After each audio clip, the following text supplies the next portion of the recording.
No, no, but even, I mean, I know, I want to see if I can see with this or I have to put this, you know, because sometimes I cannot read. When we what?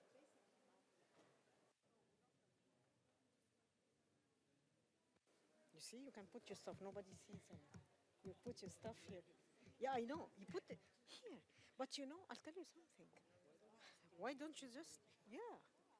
I mean, it's up to us to do it. So you can turn it like this. Yeah, yeah, exactly. So that if there is something wrong, that you can do it. That's it.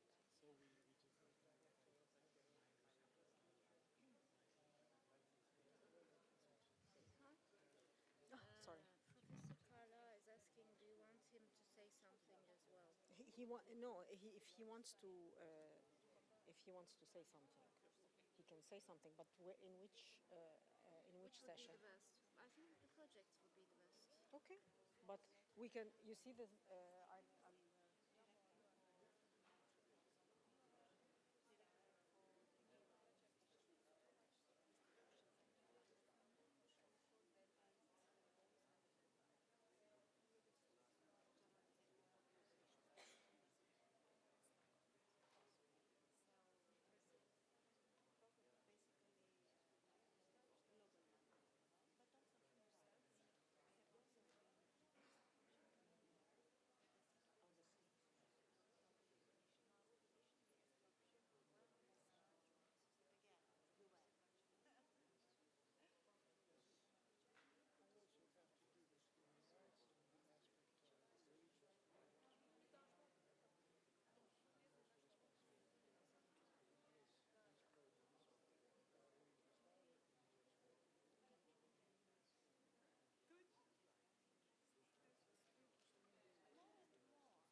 Where'd you get those? Where did you get those? Oh, that's the bar. That's the bar. No good for her. She's so young.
Alessandro.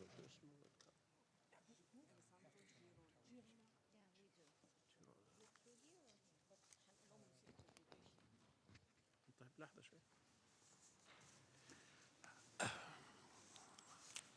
Now I open session 2, but before that I would like to give the floor to Nehal, the chef de cabinet, to do some housekeeping information. Go ahead. Thank you, Your Excellency. It's just one piece of information. I just wanted to advise that we had requested,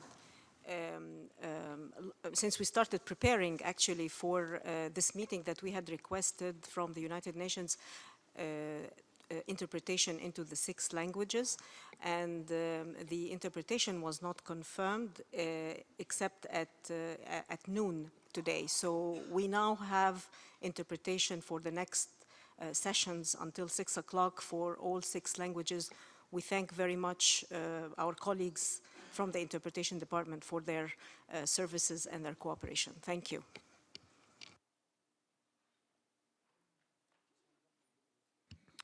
Thank you, Nehal. Ladies and gentlemen, welcome back. We now resume our meeting. Our next session aims at briefing the group of friends on the status of the project activity of UNAOC. You will learn about what has been achieved over 8 years of project activities and the impact they had on participants on these projects. Although the Alliance has limited financial means, our strategy sought to channel our efforts on high impact and cost-efficient projects.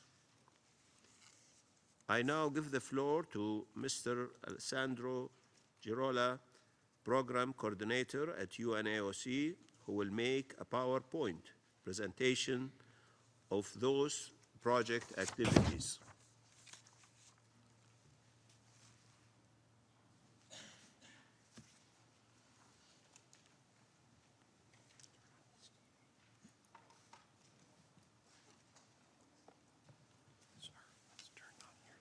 Thank you, His Excellency.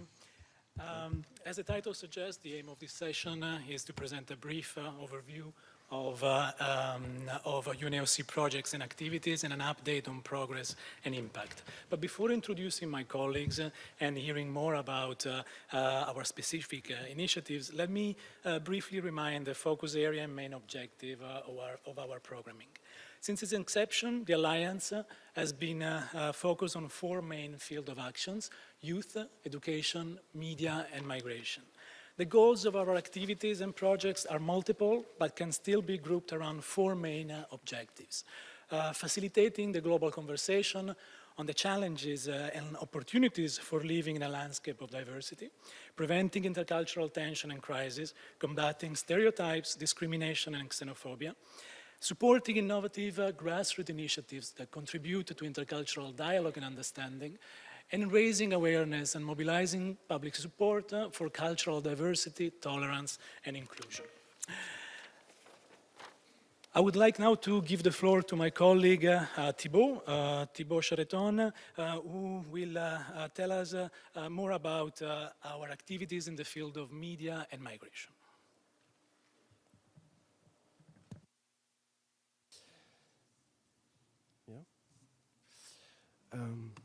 Okay. Thank you very much. So I'm just going to talk about a few elements of the work of UNAOC on the areas of media and migration. So since its implementation, UNAOC has really sought to improve the media's coverage of migration in order to really enhance relations between migrant communities and host societies. We've done so by organizing a number of global seminars and developing concrete tools to assist the global media community in doing their job to the best of their ability. For example, we developed the media-friendly glossary on migration, which you can now see on the screen, in partnership with Panos Europe Institute. And this media glossary helps journalists make informed word choices when covering migration. I'm now moving on to our newest initiative in the topics of media and migration. So in keeping with its mission to promote dialogue between cultures, civilization, faiths, and peoples, UNAOC launched on December 2nd of last year a campaign against hate speech in the media.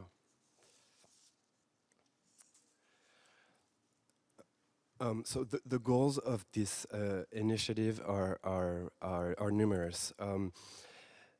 Well, first of all, the goal of this initiative against hate speech is to help prevent violent extremism in accordance with the UN Secretary General's recent plan of action. Through this series, we work to promote freedom of opinion and expression, as well as pluralism and diversity in the media.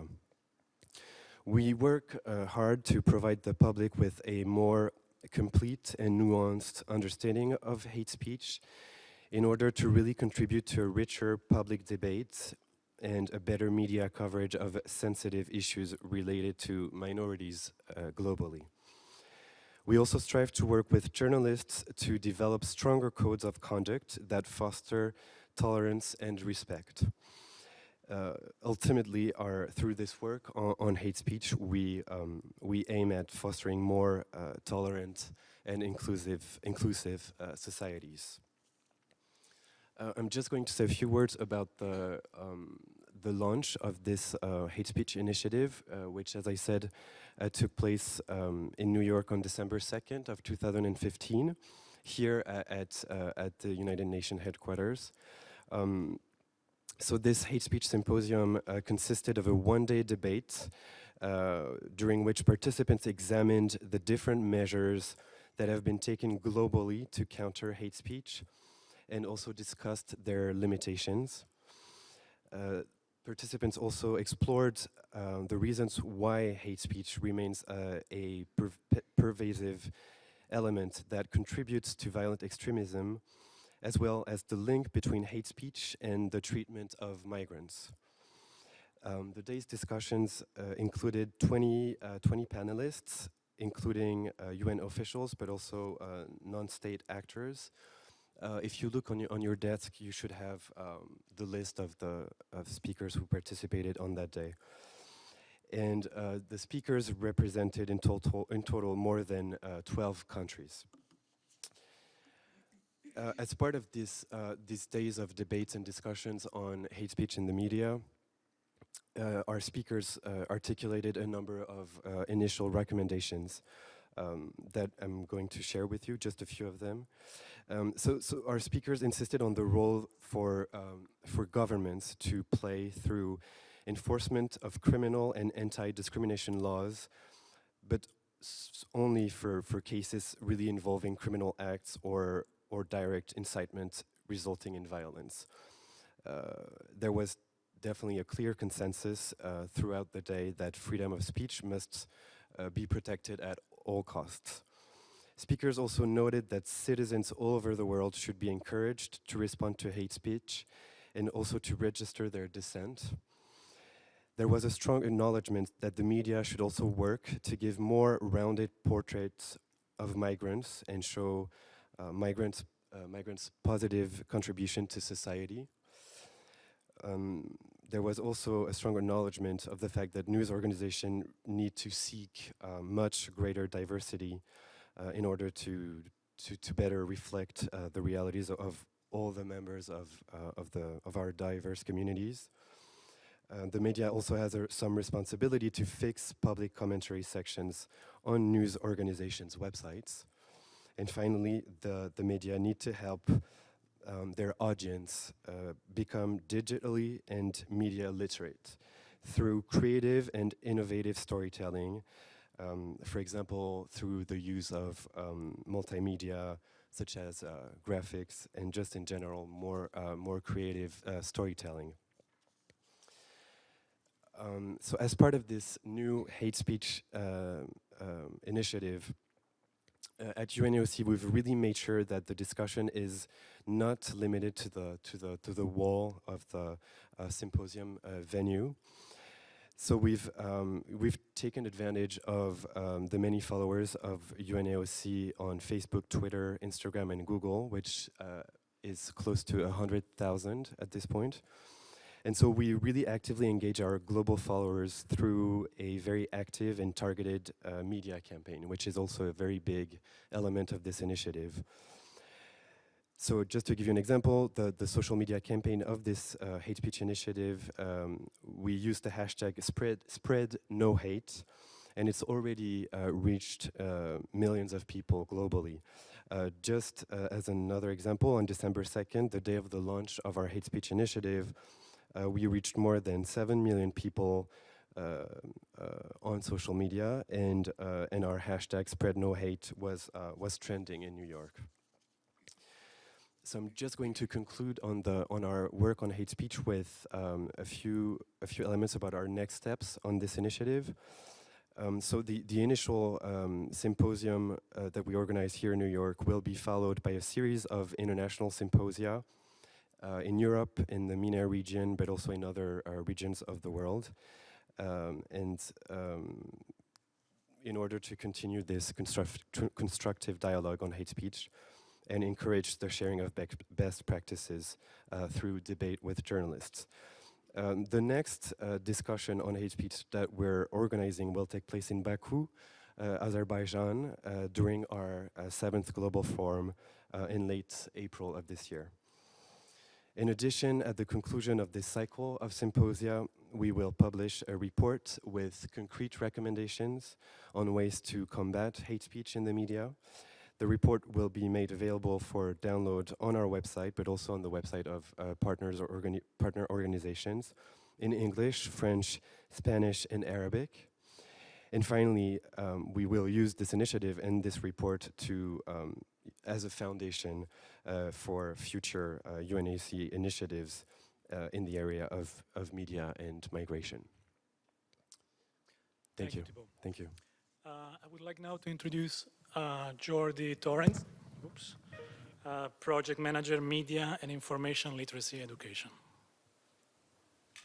Well, thank you, Alessandro. Excellencies, ladies and gentlemen, I would like to briefly highlight some of the work that UNAOC is doing in media literacy. Media literacy is developing critical thinking skills applied to media messages. It is adapting the classical concept of literacy to the fundamental needs of contemporary citizens, allowing in this way their full social participation. It is empowering as well as protecting individuals immersed in the multimedia environment of our societies. In partnership with UNESCO, we have developed multilingual-based clearinghouse facilitating access to media literacy resources. Media literacy also provides opportunities for the better understanding of the other. With UNESCO, we have created a global network of universities researching and developing resources of media literacy as a platform for intercultural dialogue. UNSC is actively participating in media literacy conferences, publishing books, as well as developing strategies for media literacy as an educational tool for building resilience to violent extremist propaganda. We are organizing a panel in the Baku Forum around this topic. With the funding support from Spain, the UNAOC coordinated a series of teacher training workshops on media literacy in Morocco and Egypt. The Ministries of Education of both countries supported the initiative by facilitating, as professional development, the participation of secondary school educators. One of the outcomes of these workshops will be the publication mapping the state of media literacy in the MENA region. Published in partnership with UNESCO and Nordicom, The book will be published this year in English and Arabic. Now I would like to say a few things about Plural Plus. Engaging youth to produce media with ethical and social frameworks is an integral part of media literacy. In close partnership with IOM, we have developed Plural Plus, a youth video festival focusing on migration, diversity, and social inclusion.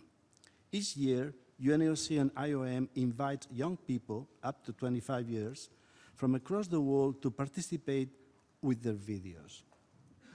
Already on its 8th year, Plural Plus has become a framework of reference for young people's voices addressing difficult topics such as human trafficking, xenophobia, hate speech, social exclusion, gender identity, religious diversity, refugees, and forced migration. Every year, Plural Plus videos are celebrated at an award ceremony in New York. The event also includes workshops for young media makers coordinated with partners such as UNICEF and the Tribeca Film Institute. Discussion guides built around Plural Plus videos are available in Arabic, English, French, and Spanish. Plural Plus videos have been watched almost 1 million times on different digital platforms. Partners are also screening them at festivals, conferences, and television broadcasts. Plural Plus, more than a festival, is a multimedia platform of global distribution of youth-produced media on the topics of migration, diversity, and social inclusion, empowering youth voices, giving them a space to be heard. Another project that we are also working is Peace App. Video games and gamified apps are conduits spreading values and views of the world.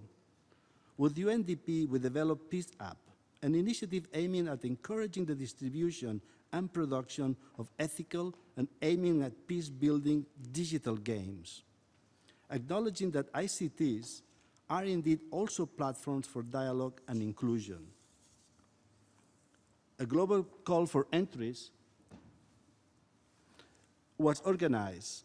5 winning applications from Germany, Kenya, Australia, Switzerland, and Brazil were finally identified. All were invited to an ICT Peace and Development Conference in Cyprus last year, facilitating in this way their outreach and their professional development. Peace App partners also provided 2 of the winning videos, the ones in development, with mentorship, assisting in this way the completion of their projects. Plural Plus is currently searching for funding in order to further develop the initiative. Thank you. Thank you. I would like now to invite Paloma Ashke-Joseph, Project Manager, Specialist, Intercultural Engagement. Thank you, Alessandro. Created in 2010, the fellowship program aims at challenging stereotypes and at encouraging dialogue and understanding between cultures and religions. For the 4th year in a row, the fellowship program is being funded by the government of Germany. Each year, UNAOC selects 10 to 15 emerging leaders from the Middle East and North Africa, and 10 to 15 emerging leaders from Europe and North America to participate in the program. Each cohort is balanced in terms of gender and countries of origin. Participants are young professionals selected for their involvement in fostering intercultural understanding within their local community and for their potential in becoming decision makers. The program provides participants with a first-hand exposure to cultural diversity. During 2 weeks, in every country they visit, the fellows interact with a wide range of actors such as official institutions, religious leaders, civil society organizations, grassroots initiatives, with the aim of developing intercultural collaboration. The goal is to help them understand the plurality and the complexity of their surroundings by getting an extensive grasp of their host country's culture, politics, society, religion, media, and more. And by exposing participants to new ideas and perspectives, and by immersing them into culturally diverse and unfamiliar environments, The fellowship program opens broader and deeper discussions on cultural sensitivity. Building on that, fellows become then better equipped to position themselves as informed stakeholders and to develop cross-cultural partnerships while bridging divides between peoples from different faiths and cultures. This year, the UNA cohort, UNA stands for Europe, North America, traveled to Morocco, Egypt, and Qatar, where they were hosted by the governments of Morocco and Qatar and the League of Arab States in Egypt. The MENA cohort, which stands for Middle East, North Africa, traveled to Germany, Belgium, and the US.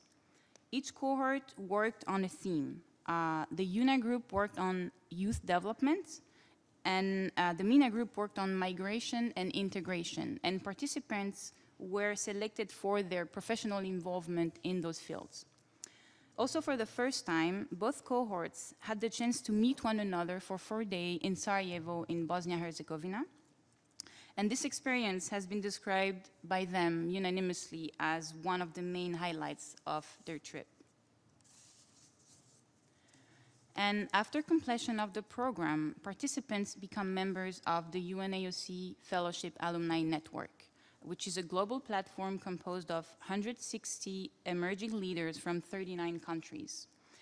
The Alumni Network is a unique platform of young experts professionally involved in critical areas in their own countries and deeply committed to UNAOC mission of fostering intercultural dialogue. Thank you. And finally, I would like to introduce Isabel Tibi, Project Management Specialist, Youth and Education.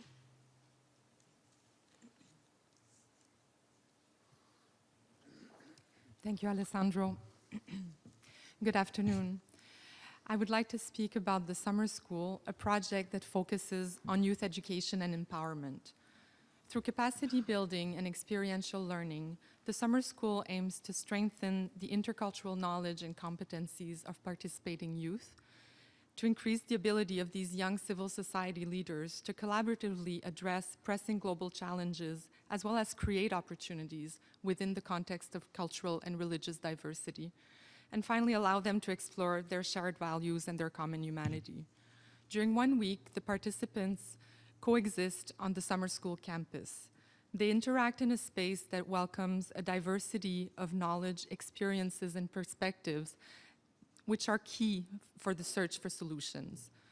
With an emphasis on learning with and from each other, the Summer School curriculum is youth-centered and participatory. We use workshops, roundtables, dialogue circles, site visits, non-formal education methods such as sports and arts, theater, and collaborative work to focus on learning objectives such as fostering global citizenship, reducing stereotypes and identity-based tensions, promoting intercultural harmony and social inclusion, and strengthening participants' skills and their organization's approaches and abilities in negotiation, conflict resolution, communication, and campaigning. For participants, a highlight of the week, of course, is always the visit to the United Nations headquarters, where they have the opportunity to sit in these very chairs where we are today and engage with senior high-level officials from the United Nations to talk about and engage in a conversation on how the United Nations and young people can further collaborate and partner in order to promote peaceful societies. To date, UNAOC has implemented 6 summer schools, 2 in Portugal, 1 regional school in Malta, and 3 right here in the United States in the state of New York in Tarrytown, thanks to the partnership we have had for the last 3 years with EF Education First, a private sector company specialized in international education. The summer school program generates a lot of interest from young people. Over the years, the number of applications received for the summer school has increased from a few hundreds to more than 10,000 last year. The summer schools have directly involved nearly 500 young participants from 119 countries on all continents and created networks of young men and women who are committed to intercultural dialogue, joint action, and collaboration. These are teachers, activists, human rights defenders, leaders of their NGOs working with migrants on the ground who multiply the lessons of the summer school to hundreds, thousands of other people in their networks.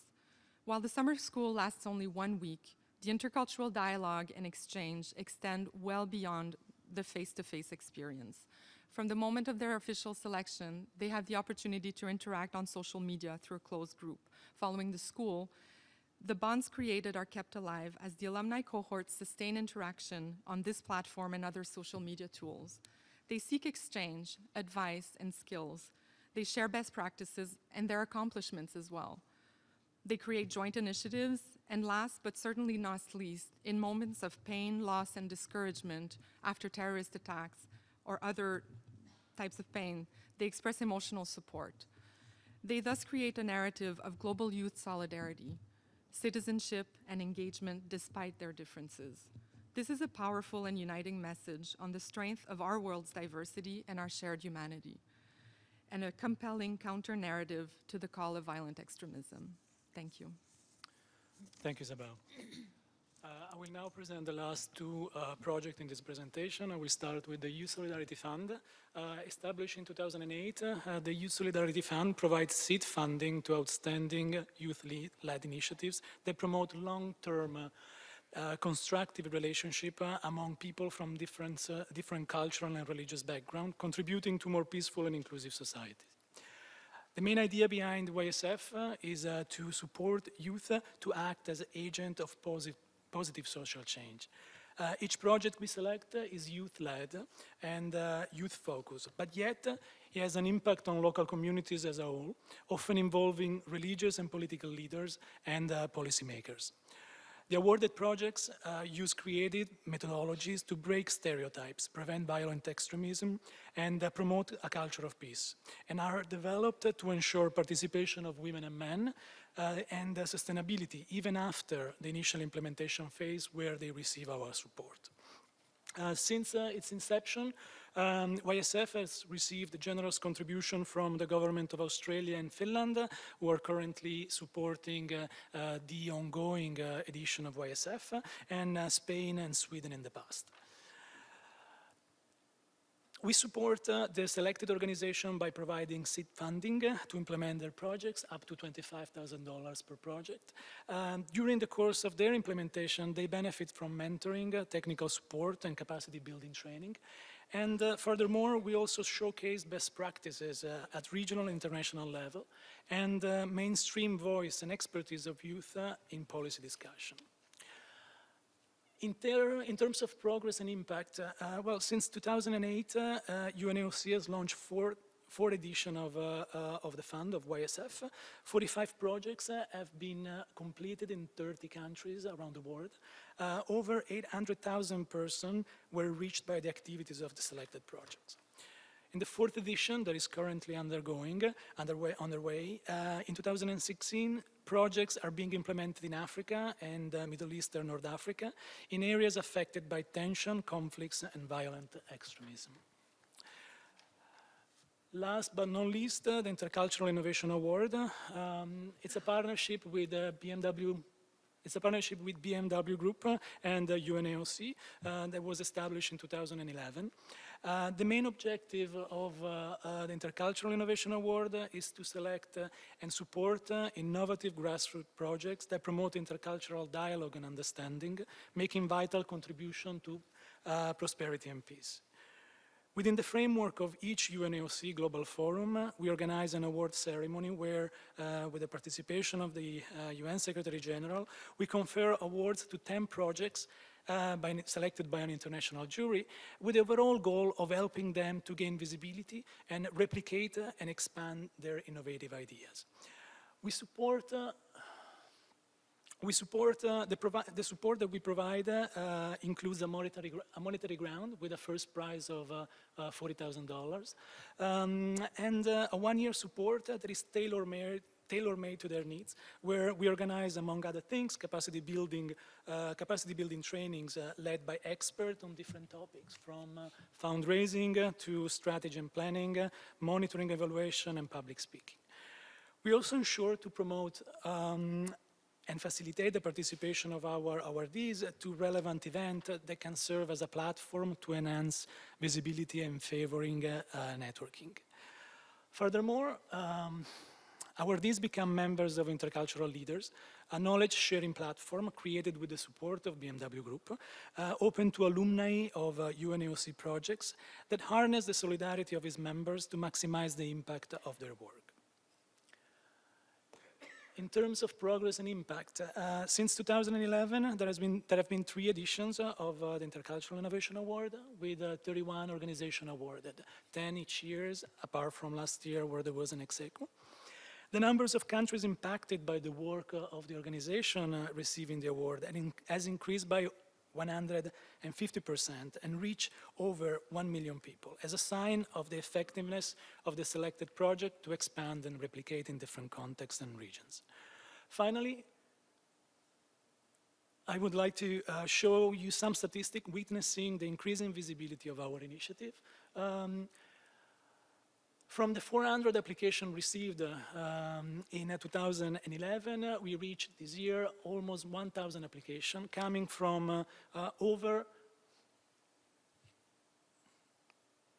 coming from 120 countries, which represent, again, an increase of almost 150% compared to the 70 countries during the forum in Doha.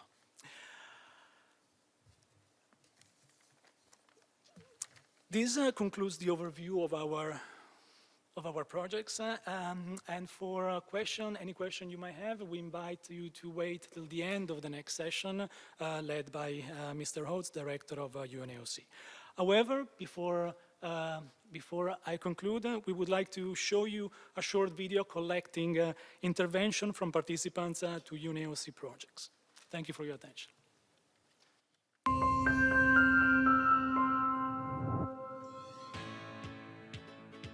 What really changed my, I guess, worldview was the fact that I found more similarities than I did differences in cultures. And so that actually blew my mind, because I was like, well, I'm seeing things in Morocco that I recognize from my childhood. It was amazing because we visited 3 Muslim countries and plus Bosnia, where there's a kind of mix of religions. And it was really interesting to see that even if those 3 countries, Morocco, Egypt and Qatar, share the same religion, they don't have the same practice. I think it changed my perception of the Arab countries, because I had been reading a lot, but I didn't understand the complexity of these countries. And I think through some specific fellows that became very close friends, it also changed my perception of Islam. Looking at things from a different vantage point is important, and it gave me a platform where a lot of trust has been built, because UNAOC was able to bridge between us and the other, so automatically trust was there.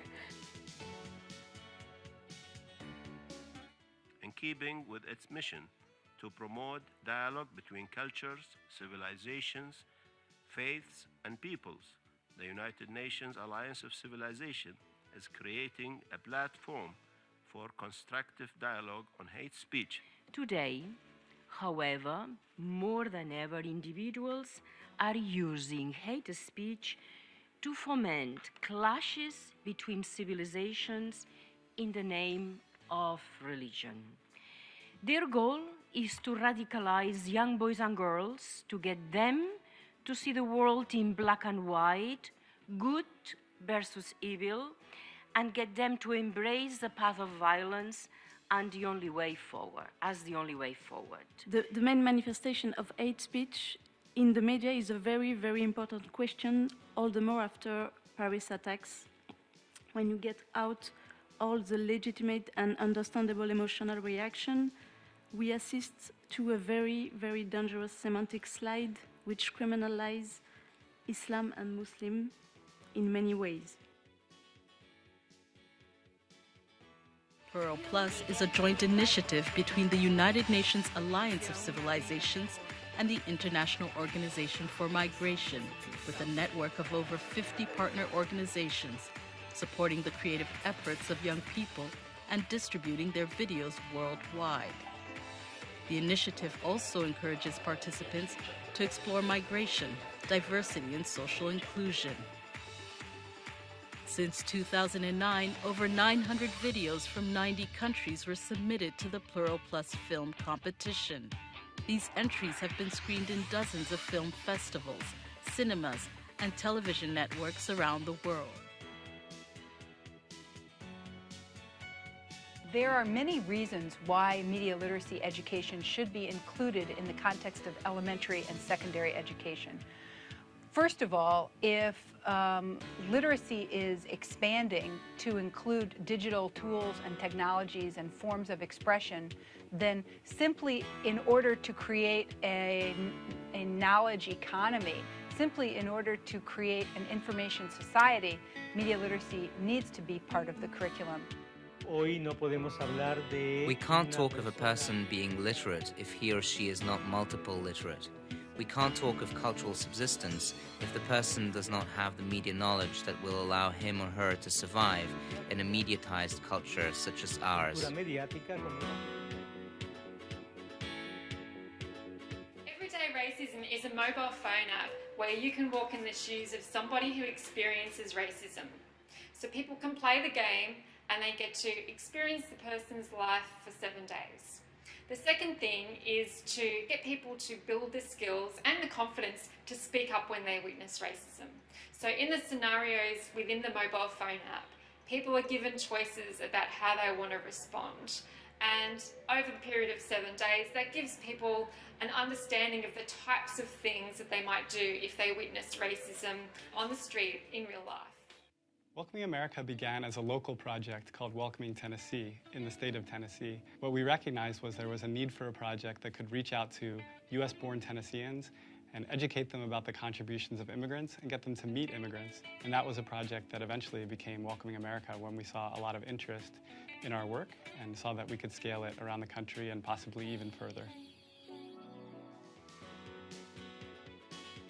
I think that summer school is a very big platform for young people to come and learn from the other, from young people to come and improve their skills, from young people to come and feel re-encouraged or reassured that they're doing the right thing and reassured that they can still create a change. I mean, we're not going to change the world now, but we can create a little difference. And summer school is one of those places that you learn and appreciate that you can create a difference and you're encouraged to go back home and do more work with what you're doing. I wish that I can learn from the summer school that the diversity is really a positive point, that really diversity is a richness, that we learn from each other. We can participate together, we can share our own values, our own world, and toward a better future for everyone.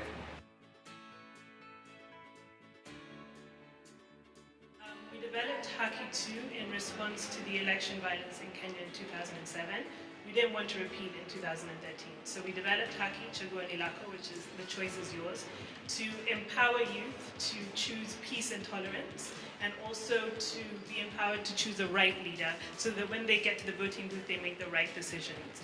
And we launched the game in January, and we had about 10,000 users, which was before the elections in February. And since then, we've had about 70,000 users. And we use it not only as a game to play, but also as a tool to engage in the discussions around, leadership and also peace and tolerance.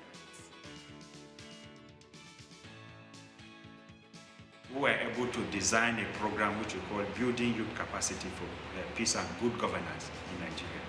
And for the first time, we were able to go beyond just our immediate target group, which is young people out of school, and then to reach the wider community. So when we received the Youth Solidarity Fund, we could really expand our Sport for Peace program, and the Peace Week and the Interfaith Iftar, the two annual events that we do, got really expanded. We could reach out to a much wider segment. We could work with many more children, and we were able to build sustainability into our program. So what we did was, with that grant, we could buy sporting equipments for the children, which will last us another 5 years, which we couldn't have done. And that's the only thing we needed.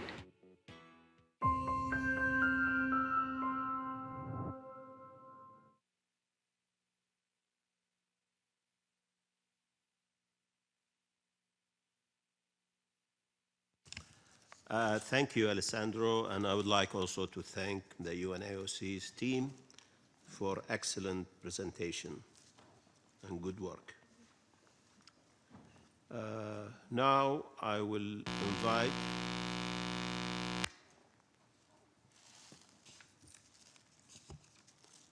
Now I would like to invite the distinguished delegates of the Russian Federation.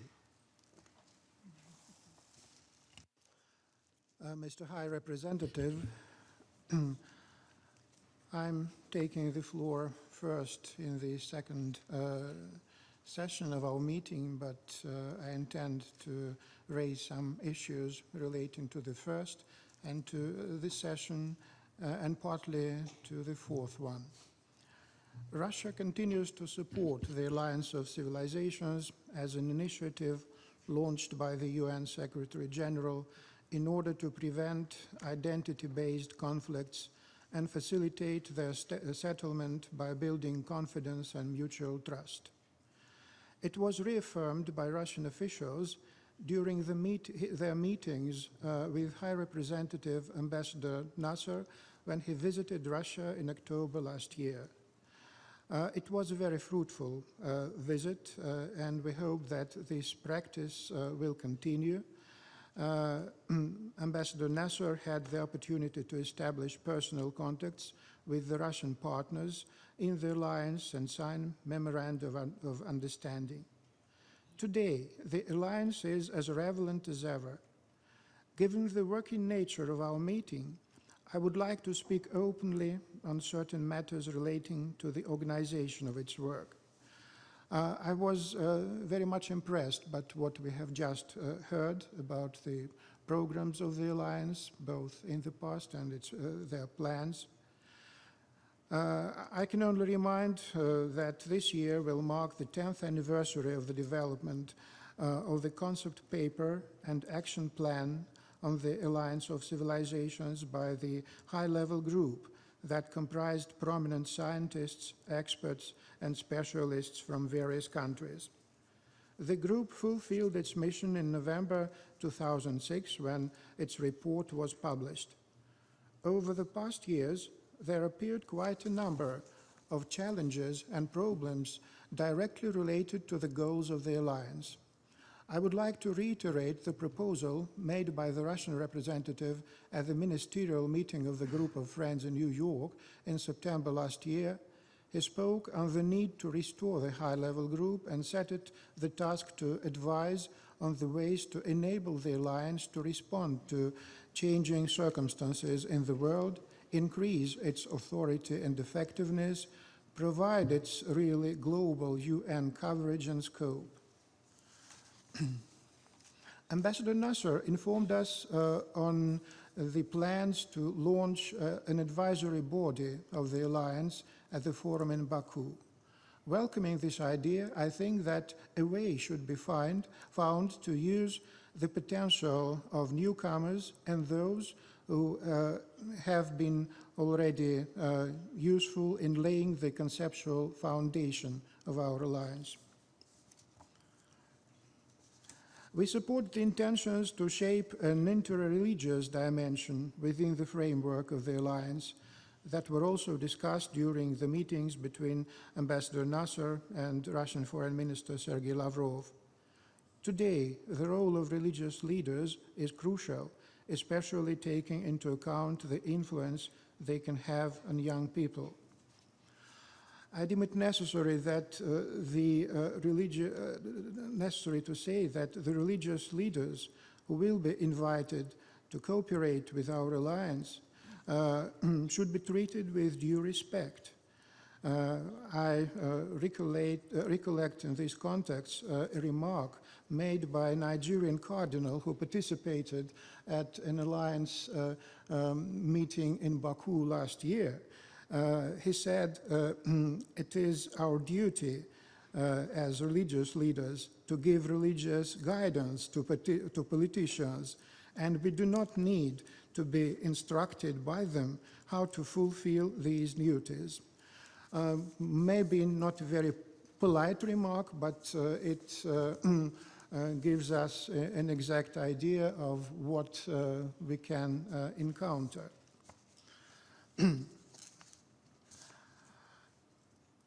I support the concept notes prepared by the Secretariat for our meeting.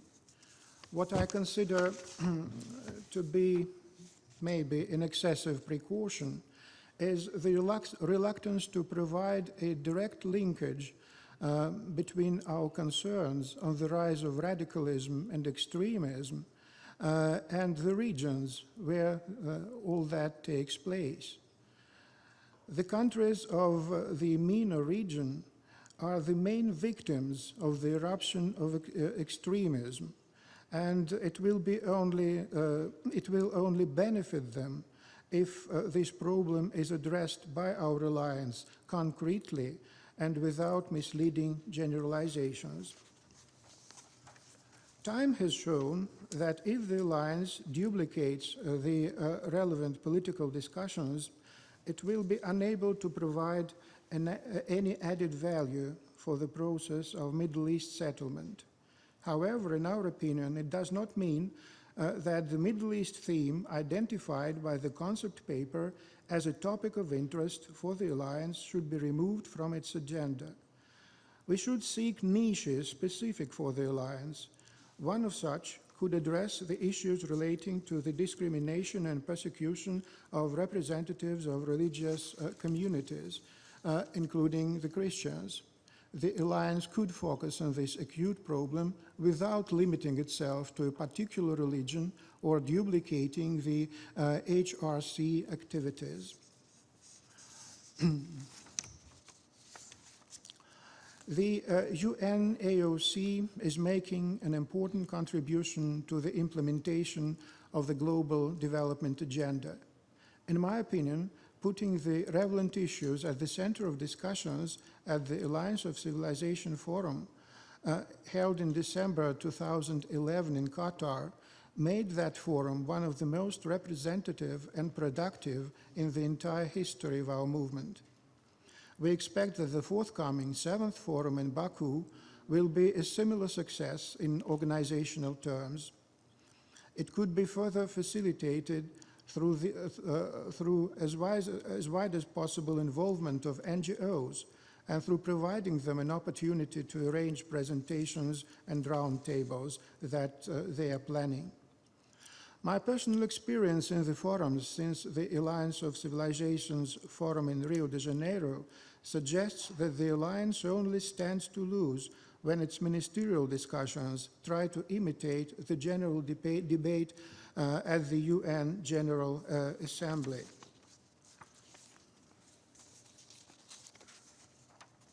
Before concluding my statement, I will allow myself to make two more remarks on the concept note of this session, which, as I said, I like very much.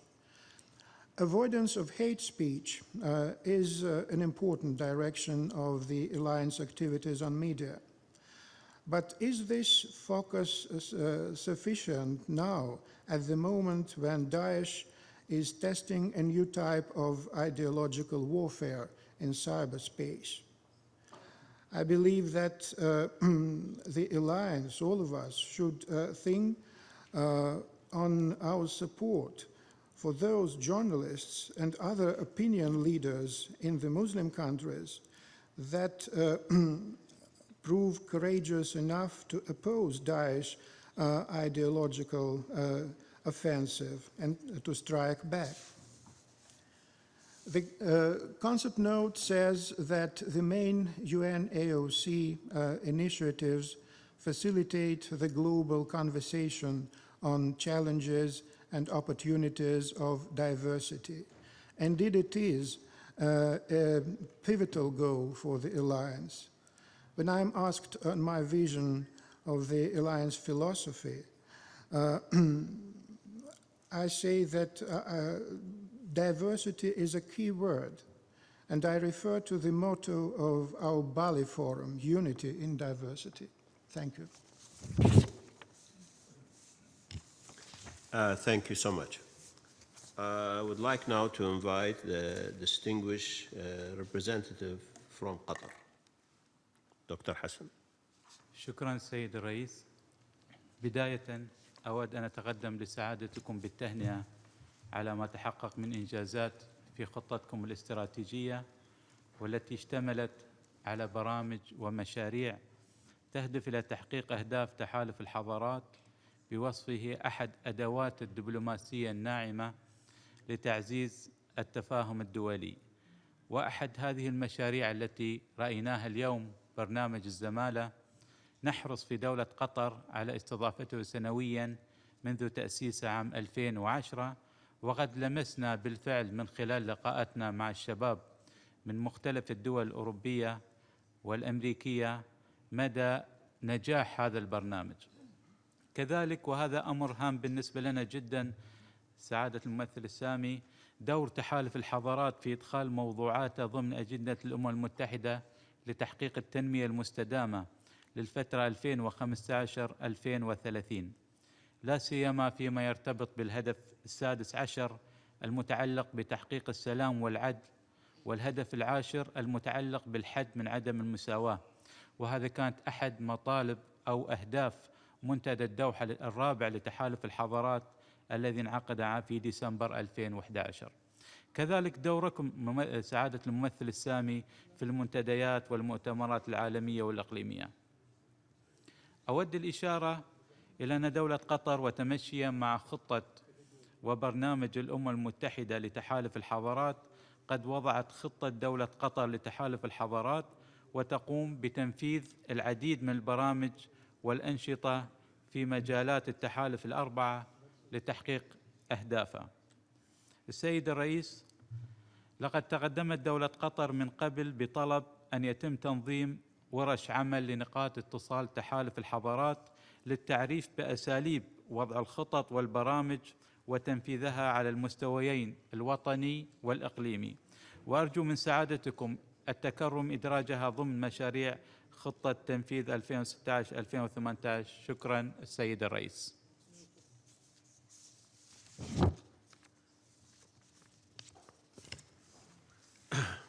شكرا دكتور حسن. إن شاء الله هذه الأمور سوف نضعها بعين الاعتبار.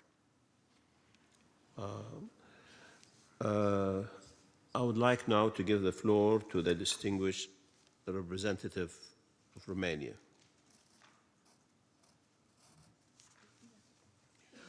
Honorary High Representative for the United Nations Alliance of Civilizations, distinguished focal points and delegates, ladies and gentlemen.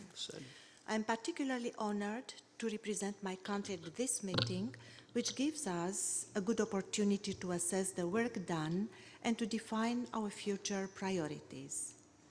First and foremost, I wish to congratulate the High Representative Nasir Abdulaziz Al Nasser for his outstanding activity devoted to the promotion and fulfillment of the Alliance's goals. Today, when we are confronted with the complex phenomena of massive migration flows and increased violent extremism, Romania firmly believes that it is of utmost importance to turn to better account the Alliance's soft power tools based on conflict prevention, greater understanding and tolerance among peoples, and a deeper embrace of global diversity. Romania's engagement in the Alliance of Civilizations activities as a member of its group of friends since 2007 represents a natural choice. Our country has a rich tradition of diversity and harmonious coexistence of national minorities and religions. Due to time constraints, I will focus only on several highlights. By means of 3 national plans adopted so far by the Romanian government, we have pursued the general goal of mainstreaming the Alliance of Civilizations objectives in the Romanian public policies and activities meant to foster interethnic, intercultural, and interconfessional dialogue. This work relies on partnerships established among public institutions, academia, and civil society, a principle that is also duly reflected in the structure of our National Alliance Steering Committee. The current national plan for the period 2014-2016 focuses on projects likely to bring tangible outcomes in 3 priority areas: intercultural dialogue, youth, and migration. Our intention is also to open up more to the media and the private sector in order to diversify our projects and to increase the visibility and impact of the Alliance.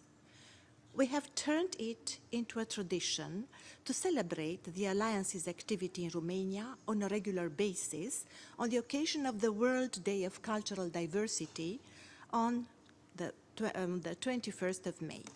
In this context, we launched in May 2015 the Romanian Awards Dimitrie Cantemir, established in recognition of personal outstanding commitment to the promotion and achievement of the Alliance of Civilizations' objectives and projects.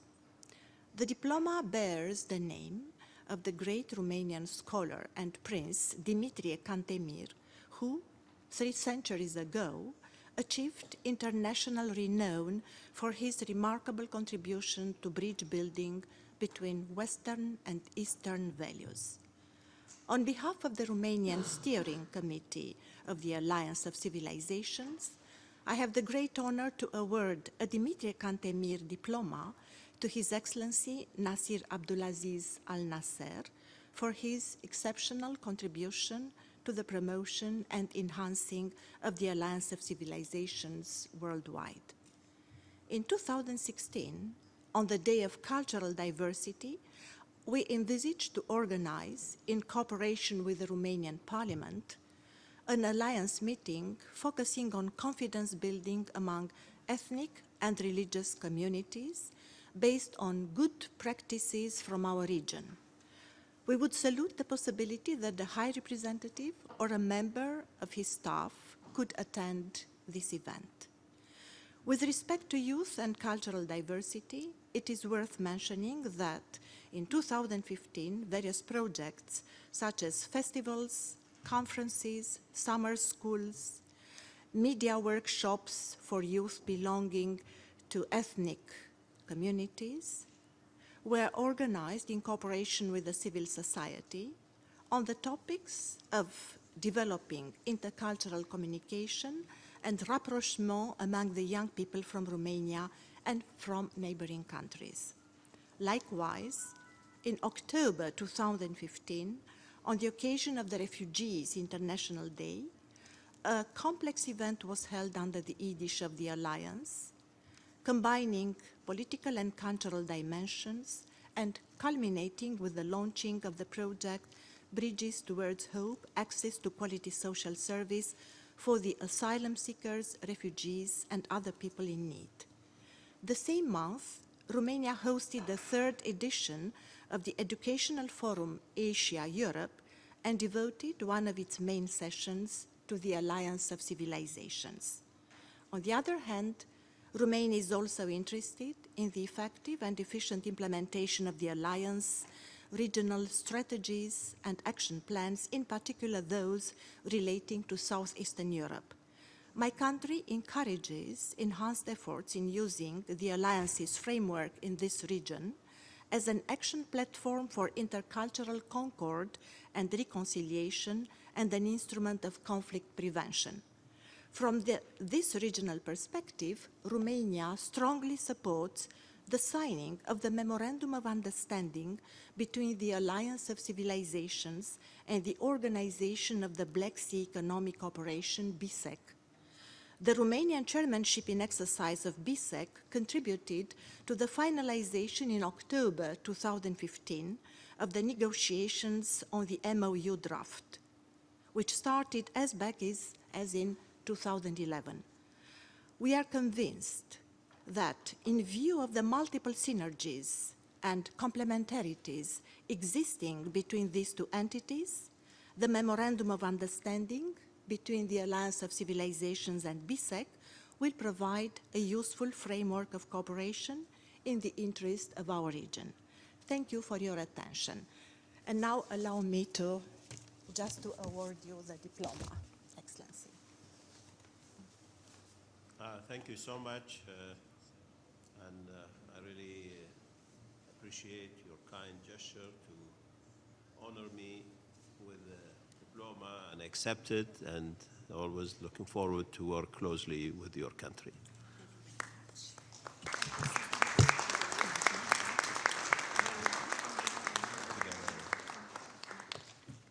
Please come.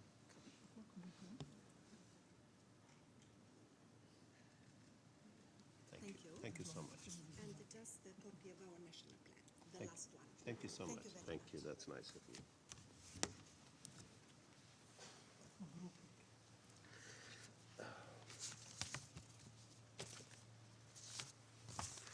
This is very encouraging. Well, now I would like to give the floor to Professor Bakir Karliga in his capacity as a chair of the National Coordination Committee in Turkey. You have the floor, Professor.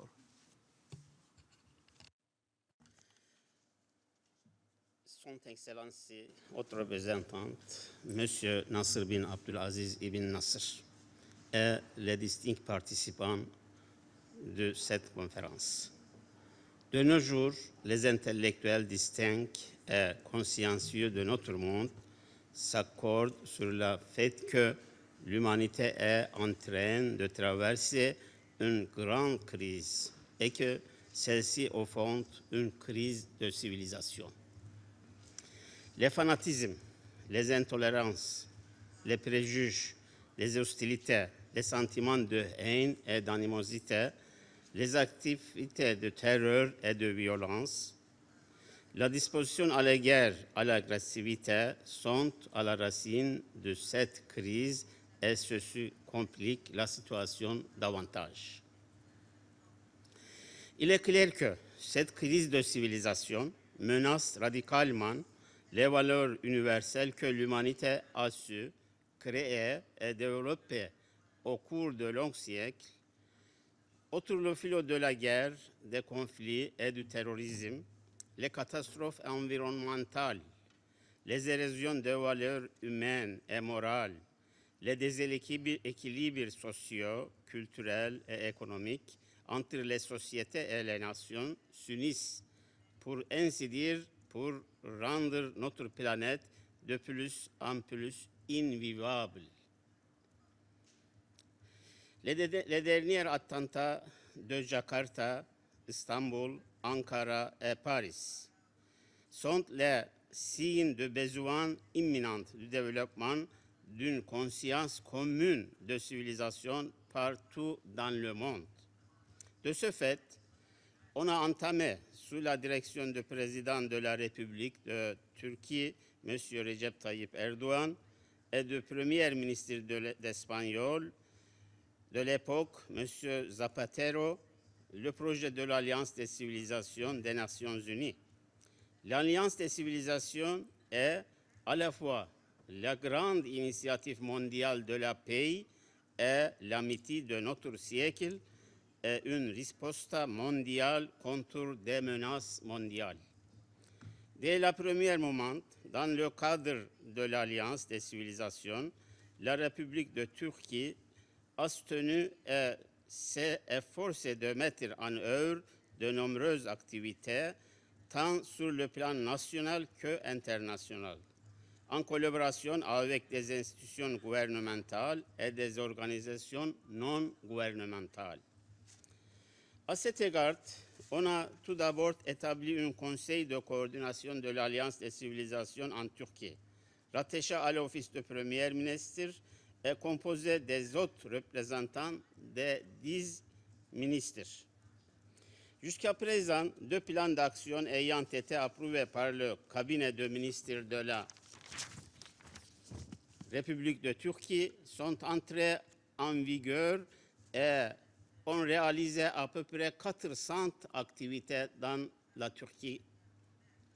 Dans le but de mener des recherches et des études scientifiques sur la civilisation à travers les aspects intellectuels et historiques, et de contribuer aux efforts de l'Alliance des civilisations, on a fondé à Istanbul, à l'intérieur de Mevlevi Hane de Yenikapı, chez les anciens derviches tourneurs, lieu qui a été depuis 500 ans le symbole de l'amour et de la paix et de la tolérance. Un institut nommé Institut de l'Alliance des civilisations, MEDIT. Dans cet institut où on enseigne dans 4 langues, turc, anglais, arabe et espagnol, il y a plus de 500 étudiantes, dont la moitié sont des étrangers venant de 39 pays, qui font leurs études de master et doctorat sur la civilisation mondiale. On a préparé une série de documentaires de longue haleine dont le titre en anglais est East to West et le titre en turc est Batıya doğru akan nehir, la rivière qui coule de l'Orient à l'Occident, afin d'expliquer la jeunesse et le développement de 12 000 ans d'histoire des civilisations, d'accentuer l'importance du projet de l'Alliance des civilisations d'une manière objective et scientifique, en basant sur des sources originales. Ce documentaire, dont le texte est rédigé par le professeur Karliga, le président du Conseil de Turcs de coordination de l'Alliance des civilisations, a été préparé par la Turquie dans 16 différents pays, y compris Irak, Syrie, etc. En s'appuyant sur des points de vue de peu près 200 personnalités éminentes du monde entier, politiciennes, scientifiques, philosophes et écrivains.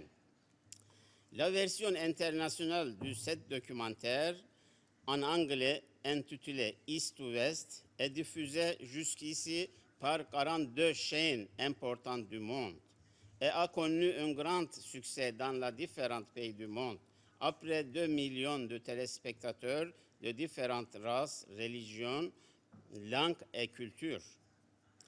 Recommandé par le groupe de haut niveau de l'Alliance des civilisations, a envisagé de réaliser en collaboration par la Turquie et Qatar, avec l'approbation de l'émirat Sheikh Moussa et le président de la République Erdogan, le scénario de film Feu d'amour, Rumi, qui raconte le monde plein d'amour du grand soufi Mevlana Celaleddin Rumi, a été révisé et finalisé par un conseil. Face des attaques terroristes meurtrières qui ont eu lieu à Paris et à Ankara dans les derniers jours de l'année précédente et au discours de haine séparatiste et conflictuel qui s'intéresse de jour en jour, s'intensifie de jour en jour, nous voudrions effectuer, outre les activités prévues par le plan d'action de l'Alliance des civilisations, certaines activités supplémentaires qui sont les suivantes. Première, dans le cadre de conférence de Istanbul sur l'Alliance des civilisations que nous organisons dans la salle de conférence de l'Office du Premier ministre à Dolmabahçe Palace, on a invité 13 politiciens, scientifiques et penseurs distincts. Parmi eux se trouve M. Jorge Sampaio, le haut président de l'Alliance des civilisations, Mme Irina Bukova, directeur général de l'UNESCO, Mme Sheikha Moussa Bint Nasser, l'émirat de Qatar, M. Martti Ahtisaari, l'ancien président de la République de Finlande et lauréat de prix Nobel, M. George Ivanov, etc. Finalement, M. Nasser Abdulaziz Ibn Nasser, le haut représentant actuel de l'Alliance des civilisations, a donné une conférence dans l'Institut. En 2016, on envisage d'élargir le programme avec les activités suivantes afin de s'adresser à toute la population turque et aux citoyens turcs vivant en Europe. Conférence de l'Alliance des civilisations à Istanbul. Conférence de l'Alliance des civilisations généralement dans les grands pays de la Turquie. conférence de l'Alliance des civilisations en pays Europe qui vivent les Turcs. Et séminaire de l'Alliance des civilisations pour les professeurs et les instituteurs, séminaire sur l'Alliance des civilisations pour la jeunesse. Séminaire l'Alliance des civilisations pour les membres de clergé turc et panel universitaire de l'Alliance des civilisations. Ces 6 activités très importantes, nous trouvons très importantes pour généraliser la pensée de civilisation et la complexité de l'Alliance de civilisation. Après l'intérêt international que a éveillé la mission documentaire, l'émission documentaire East to West, où on la raconte la trajectoire des civilisations partant de la Mésopotamie et de l'Égypte et allant vers le continent européen et qui constitue l'un des axes principaux de 12 000 ans d'histoire de l'humanité, nous venons de commencer les préparatifs d'une nouvelle série documentaire sur 13e partie, de 13e partie sur la 2e, avec la civilisation mondiale, à savoir l'histoire des civilisations de la route de la soie, de la Grande Muraille de Chine à Rome. Nous sommes en train de fonder le département des recherches en civilisation et l'Alliance des civilisations à online dans une université de la Turquie.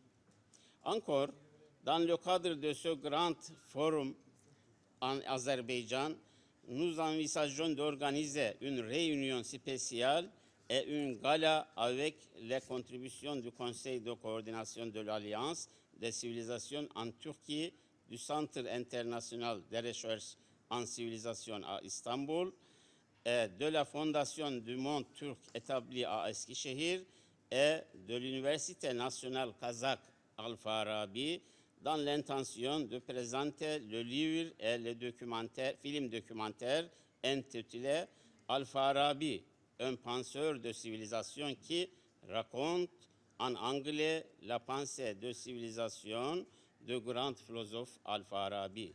Celui-ci a écrit déjà au XIIIe siècle 3 œuvres de grande importance portant le titre de civilisation. Il est très connu en Occident depuis le Moyen Âge. Monsieur le haut représentant, distincts participants, la République de Turquie a été dans l'histoire le berceau de plus de 20 civilisations qui assument la valeur contemporaine et universelle, qui mettent en pratique les principes de l'état de droit démocratique et social en unifiant l'islam à la démocratie et qui visent l'adhésion à l'Union européenne, continue à soutenir les études des civilisations qui sont les patrimoines universels et communs de l'humanité et à contribuer aux activités de l'Alliance des civilisations qui est un projet de la paix mondiale, en collaboration avec le groupe des amis d'Alliance des civilisations des Nations Unies. Finalement, permettez-moi pour remercier à son Excellence M. Nasser pour que m'avait donné la parole pour vous. Et je profite de cette occasion pour vous présenter mes respects les plus profonds. Merci pour tous.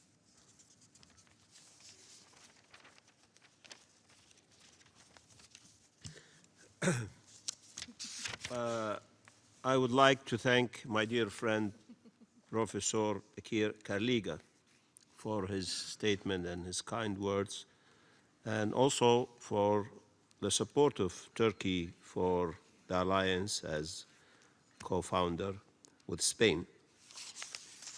Now I would like to give the floor to the distinguished representative of Egypt.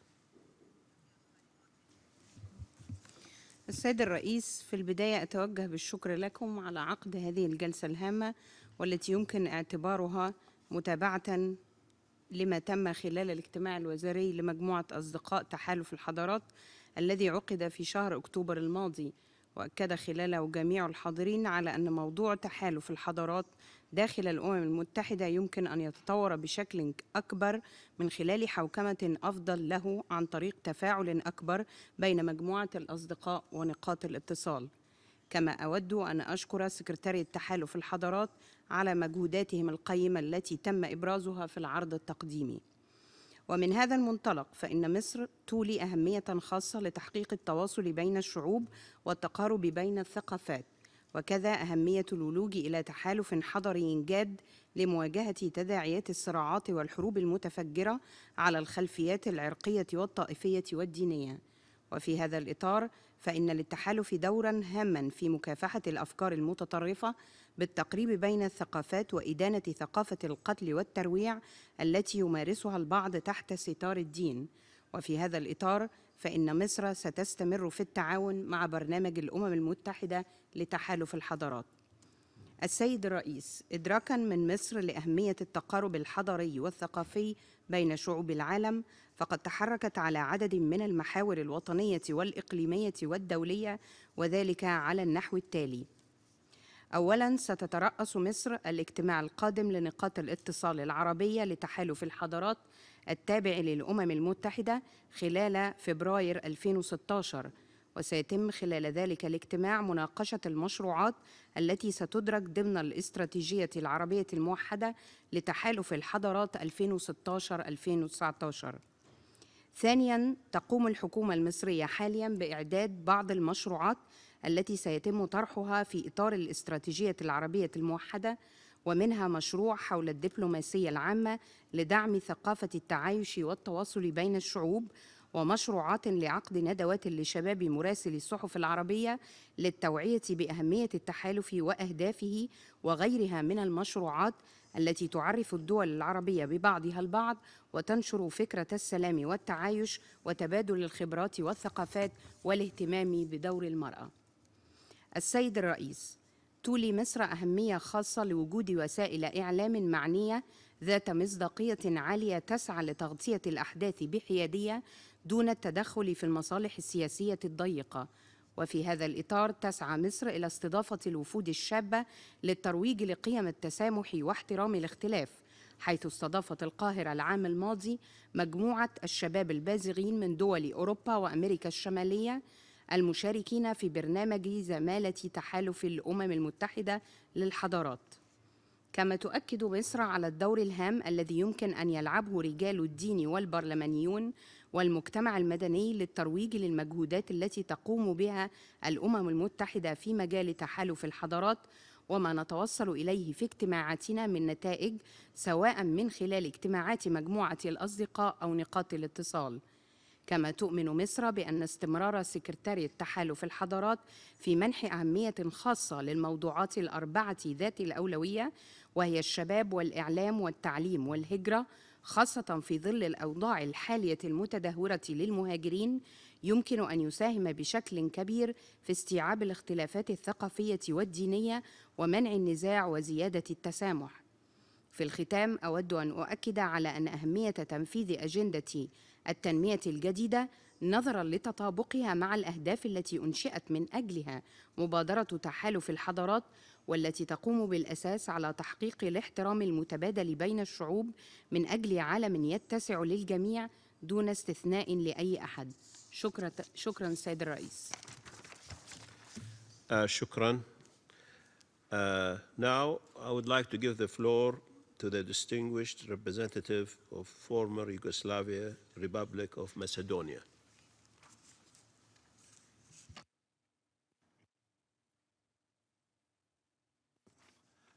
Thank you, Mr. High Representative. Ladies and gentlemen, distinguished participants, as the 20th century was coming to an end, we hope that the 21st century will be one of peace, order, and prosperity. 1.5 decades later, we found ourselves in a global disorder marked by extreme violence and multi-level crisis. It is clear that while we have not forgotten the past, we have also failed to learn from the past. We become hostages of fear, which in itself is the worst advisor of all since it sheds dark light on humanity. At the same time, we know that through history, only individuals with firm beliefs and positive goals have managed to accomplish their lasting projects. It is precisely such individuals that brought hope by inspiring and supporting the UN Alliance of Civilizations. The Republic of Macedonia is dedicated to the UNAOC for several good reasons. The first is our long-lasting tradition of openness. By living in open space, our ancestors developed the tradition of coexistence, respect, and acceptance of diversity in all species of life. The second is our foreign policy, remaining true to our heritage of openness, respect, and coexistence since independence in 1991, which showed our dedication to intercultural and inter-civilization dialogue by establishing and developing good relations with peace-loving countries that belong to diverse cultural and religious backgrounds. This led us to the third reason. In 2003, we initiated the first forum of dialogue among civilizations as a precursor of the UNAOC. For more than a decade, the forum brought together heads of state and government from Southeast Europe, creating ground for renewal of dialogue and trust among the leaders and societies.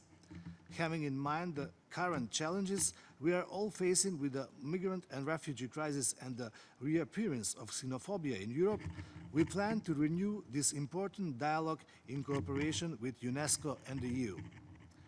In this context, we will also organize and host the 4th World Conference of Inter-Religious and Inter-Civilization Dialogue in October 2016. Ladies and gentlemen, ever since 2007, the Republic of Macedonia is a member of the UN Alliance of Civilizations, and we have made much progress.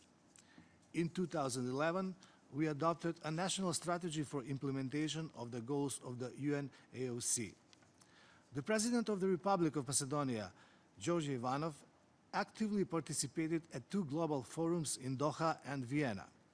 Given that the need for dialogue and communication between different civilizations and religions in the world have never been greater than today, President Ivanov strives to further strengthen the role of Macedonia in the Alliance of Civilizations in 3 ways. First, President Ivanov has confirmed his participation at the 7th Global Forum in Baku. Having in mind that the Baku Forum is an extraordinary opportunity for a further consolidation of the UNAOC, we fully support the proposed topics and agenda. Second, by appointing a special envoy of the Republic of Macedonia for the UNAOC, President Ivanov emphasized his dedication to this global and noble alliance. Third, he strongly supported the establishment of a foundation, Alliance of Civilization in Macedonia. The foundation's mission is to countering harmful divisions, polarization, and extremism in and among societies. Its work is aiming towards accomplishment of the 3 principal goals. First, to integrate a diverse group of actors in respectful dialogue and joint action for peace and progress enhancement. Second, to develop a variety of instruments and platforms for sustainable conflict management and reconciliation. And third, to contribute in the global mission of UNAOC and other institutions to bridge divides and promote harmony among the nations. The work of the Foundation will have a wide focus. As a regional and global meeting point for state leaders, religious leaders, politicians, civil society, academia, and media, it will be a do tank, not just a think tank. You have already received an official email regarding the Foundation. So, at the end, I use this opportunity to encourage you to join this network of foundations and centers dedicated to dialogue, and in doing so, support the overall work of our Alliance of Civilizations. Thank you. Thank you. Now I would like to give the floor to the distinguished representative of Armenia.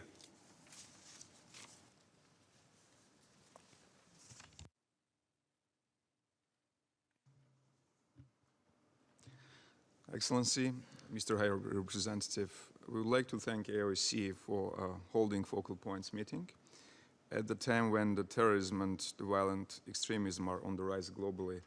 The efforts by international community and alliance should be doubled in countering these scourges in an effective way. AOC has an important role to play in changing the environment conducive to racial discrimination, xenophobia, violent extremism, terrorism around the world.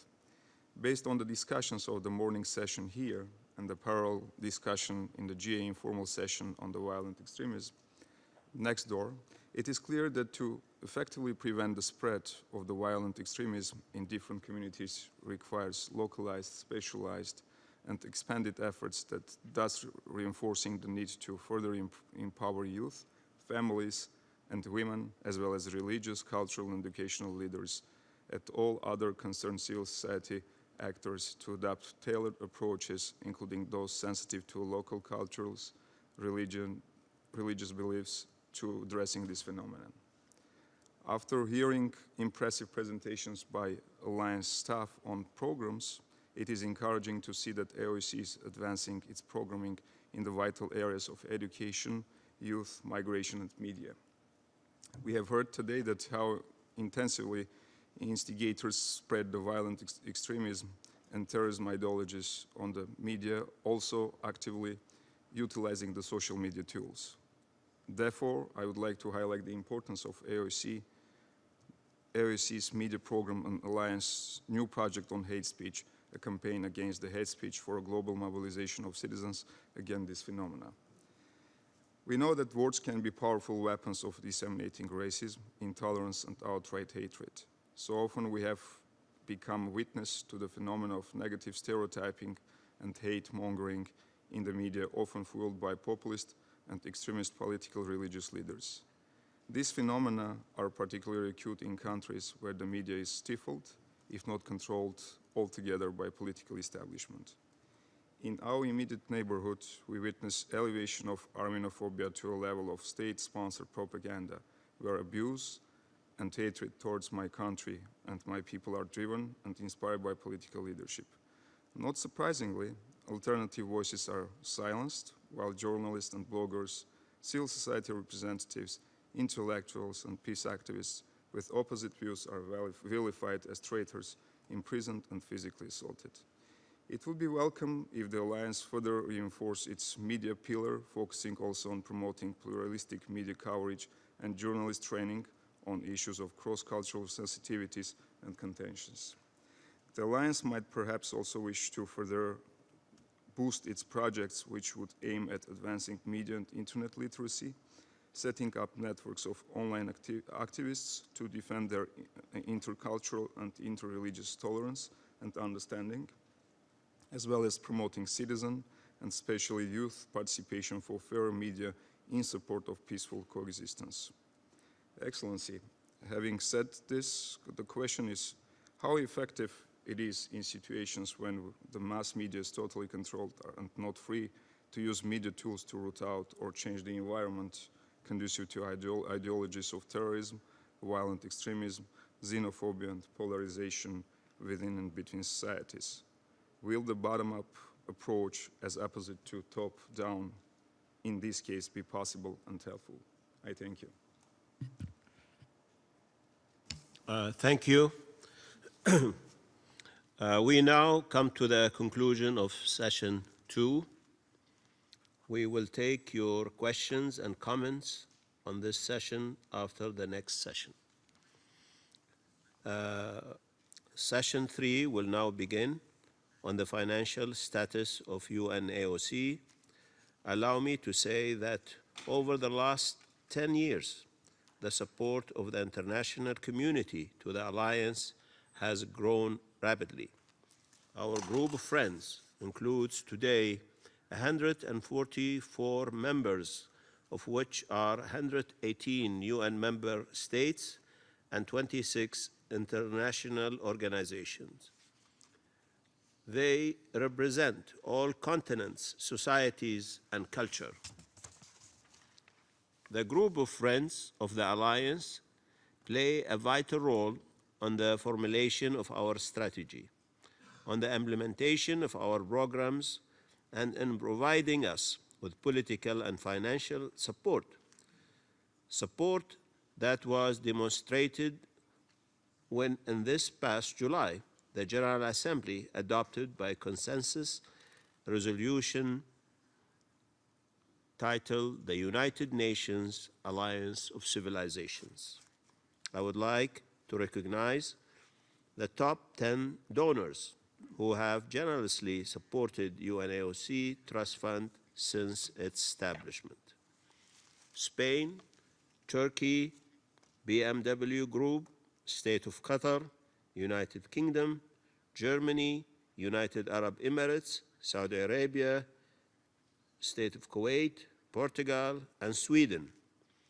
I would also like to extend my thanks to the government of Azerbaijan under the leadership of His Excellency President Ilham Aliyev for their generous contribution of $1 million, which we received last month.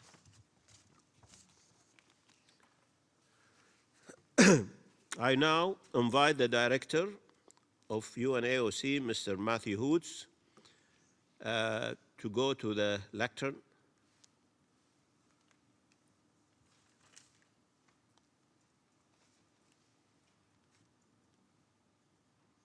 Thank you, Excellency.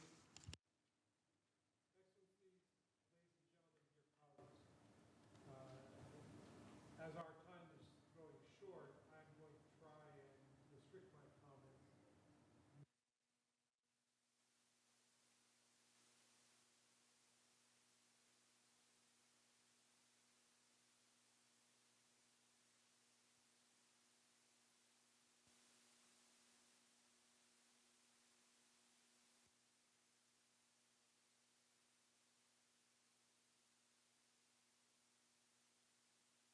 Can you hear me?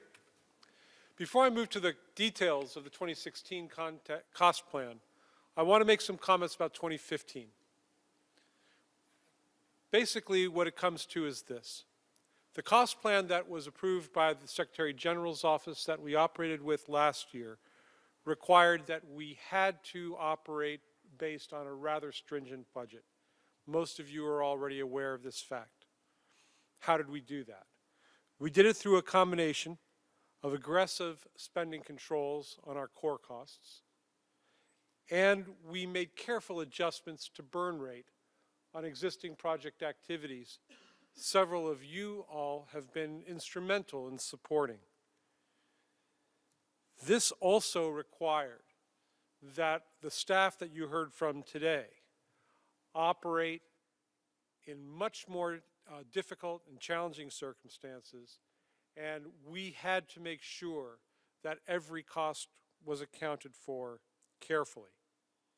Now, what does this mean for 2016 moving forward? It means that we are submitting a cost plan that will have only a minimal increase over last year's goal. This year, that amount will be approximately $5.2 million. Where will the increases come from, you may ask? Those increases will come from what we would describe as an investment in our future. As you see in the title for Session 3, it's Cost Plan and Fundraising. Most of you are well aware that we have had difficulties and challenges in ensuring that we have sufficient core funding and sufficient project funding for the activities that you heard about earlier today. But what we have learned and what UNAOC staff has developed is a fundamental understanding of where the UN as an organization is going on issues relating to fundraising. The term resource mobilization is increasingly common in UN parlance, and we, in this cost plan, accommodate that need by adding a line for a resource mobilization specialist. We also, because many of you have commented on the need for us to expand on our public information and communications capacity, increase the seniority of our political analysts and public information post to a P3 level to accommodate that purpose. UNAOC staffing will be adjusted, but as you can see, that adjustment will be minimal. We will learn the lessons from the past, and that is how we will try to apply them going forward. You know very well of our efforts to try and build public-private partnerships. You've heard earlier today about the projects that we fund both through EF and the BMW Group. I can announce to you today that extensions for our arrangements with both of those private sector entities are in negotiation as we speak, and in principle have been agreed to. The question will be, how can we grow those relationships? As you can see in the concept note, one of the issues that we were able to reach agreement on last year was our arrangement with the United Nations Foundation to establish what in the United States is referred to as a 501c3 portal. That is to say, a portal for tax-exempt or contributions that are credited to U.S. taxes.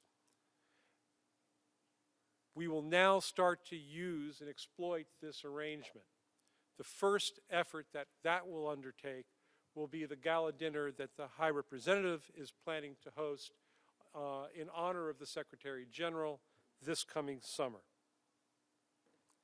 One more lesson that we have learned is one that we only can ask you all for your consideration about. That is not just this question of the amount of funding or the type of funding, but the timing of your contributions. We know well that each of you have your own fiscal issues to address. We know well that each of you are responsive or must be responsive to legislative matters in your own countries, budgetary processes, and under those circumstances, we know that you in foreign ministries may well want to provide support to us, but are constrained through other means. We only ask that you take into account the fact that our operating year is a calendar year operating year, and that the earlier in the year, in this case 2016, that we receive the contributions that I know many of you want to provide, the easier it will be for us to plan for a full year's worth of activities, and the closer we will be able to come to reaching that goal of the $5.2 million that we anticipate will be required to fully activate all of the project work that we want to do in 2016.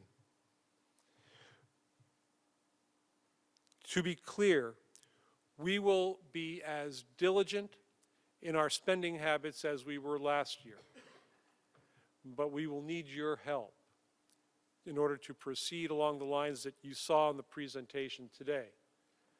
The evolution of programming, as you saw through the efforts of the fellowship program, and the careful incremental growth of new activities, as you saw with the development of the hate speech project.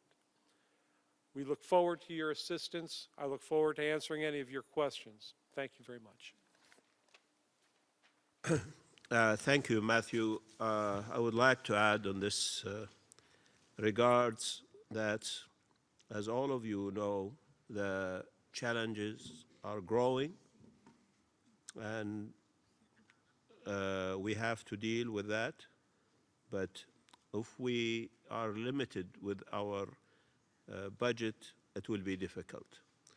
We count on you. We count on your support. This is very important for us, and I think Matthew, he was clear, and we look forward for that support. Before we go to the question and comments, I have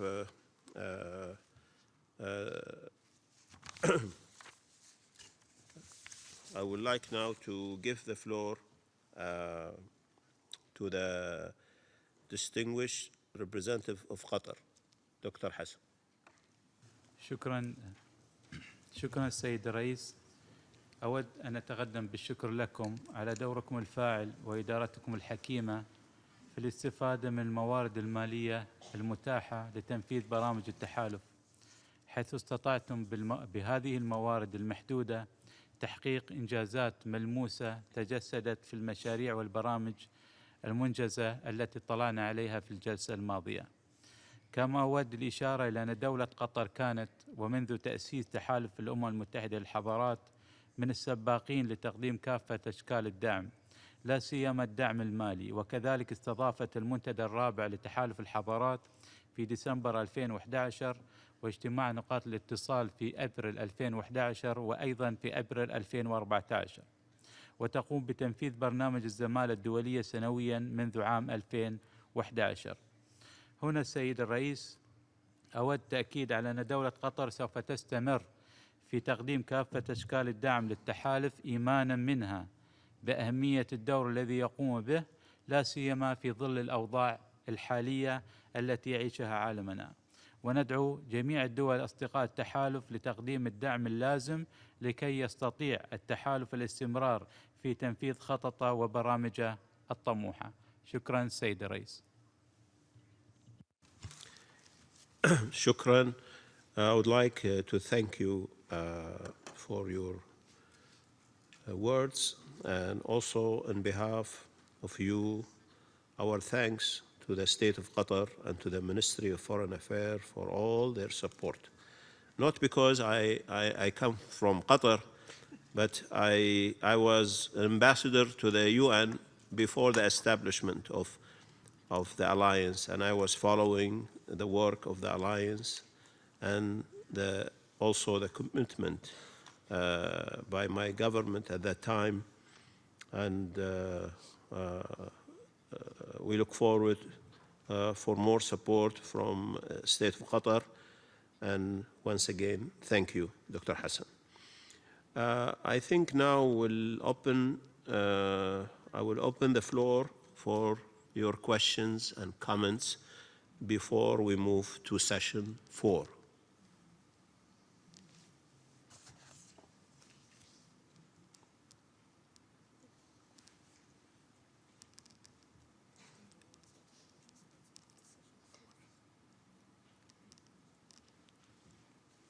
If there is none, then we move to session 4. We mention here that we would like to have a break for coffee, but we prepared for that. They are ready, waiting for us. If you like that, we can adjourn the session for 20 minutes. Otherwise, we continue and finish the remaining work of it's entirely up to you. They removed? Yes. Okay. They know how serious this work, so we don't want to waste our time. Okay, so we move to session 4.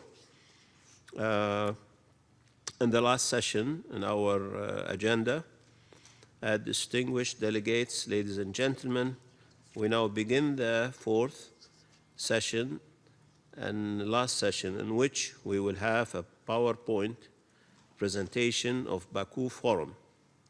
First, I invite Ms. Nihal Saad, Chief of Cabinet, to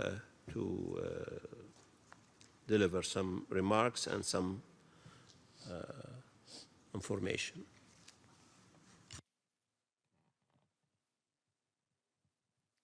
Is this working? Okay.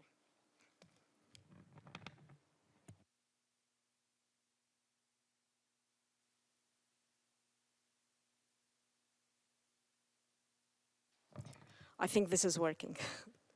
Thank you, Your Excellency. Good afternoon, everyone. We will be giving you a PowerPoint presentation, and the PowerPoint presentation will be a quick overview of the UNAOC 7th Global Forum, which will take place in Baku, Azerbaijan from the 25th to the 27th of April 2016. But before we start, I would like to invite you to watch those two messages that were taped just last week by His Excellency Mr. Nasser Abdelaziz al-Nasser, the High Representative for the United Nations Alliance of Civilizations, and His Excellency Mr. Abulfaz Garayev, the Minister of Culture and Tourism of Azerbaijan and the Chair of Azerbaijan Organizing Committee for the Forum. Let's watch.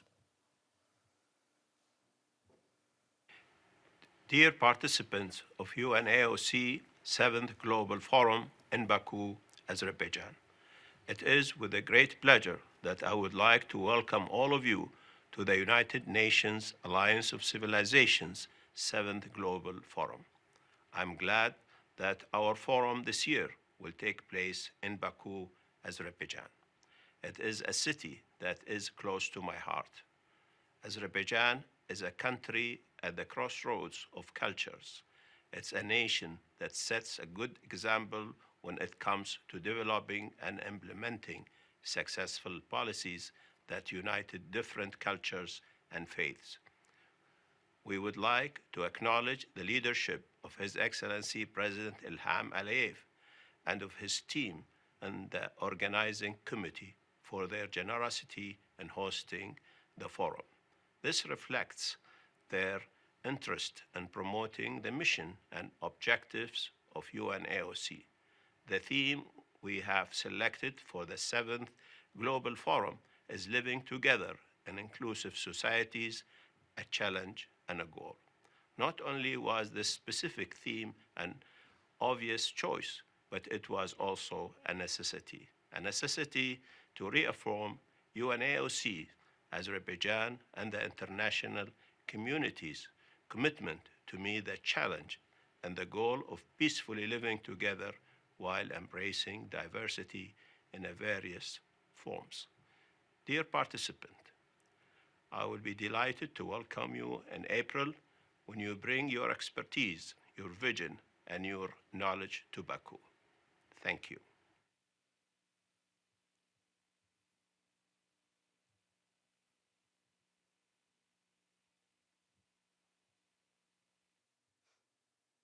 Dear friends, it's our honor to invite you to participate at the 7th Global Forum of the United Nations Alliance of Civilizations, which will take place in Baku, capital of Azerbaijan, on 25th, 27th April 2016. Using this chance, I would like highly appreciate the cooperation between the Azerbaijani government and the United Nations Alliance of Civilization, the High Representative, Mr. Nasser, for very effective cooperation and activities which made it possible to host this great event of the 2016. We are proud to have guests from all over the world to welcome them for the purpose of discussing of the better cooperation, better understanding, peace and peaceful coexistence of different nations, civilizations, religions, people, and personalities. We hope that this forum will be based on the great experience which mankind had achieved during the entire years. Today's world is quite difficult, but still the experience of Azerbaijan Republic, which has great traditions of the cooperation and peaceful coexistence of the different nations, traditionally great respect and tolerance towards all the religions existing in the world, Azerbaijani government is supporting all the activities concerned with the promotion of such kind of understanding and cooperation between peoples and cultures. We hope that the achievement which have been done by Azerbaijan government during the preparation and hosting of the World Forums for Intercultural Dialogue, which is traditionally following every second year here in Azerbaijan, under the patronate of the President of Azerbaijan Republic, who was initiator of the Baku process, Mr. Ilham Aliyev, with the full participation like co-organizers of the United Nations Alliance of Civilization, UNESCO, United Nations World Tourism Organization, Council of Europe, and ISESCO. We think that our efforts to bring better knowledge of each other's culture, traditions, and today's life is going to help the entire world better understand each other, to avoid misunderstandings, which unfortunately we still are suffering today. We all will be happy and honored to host the great personalities who will be guests of and participants of the 7th Global Forum of United Nations Alliance of Civilization, and hope that you will enjoy traditional Azerbaijani hospitality, will have a good chance to get acquainted with the culture, traditions, modern life, cuisine, and people of Azerbaijan. Welcome to the forum.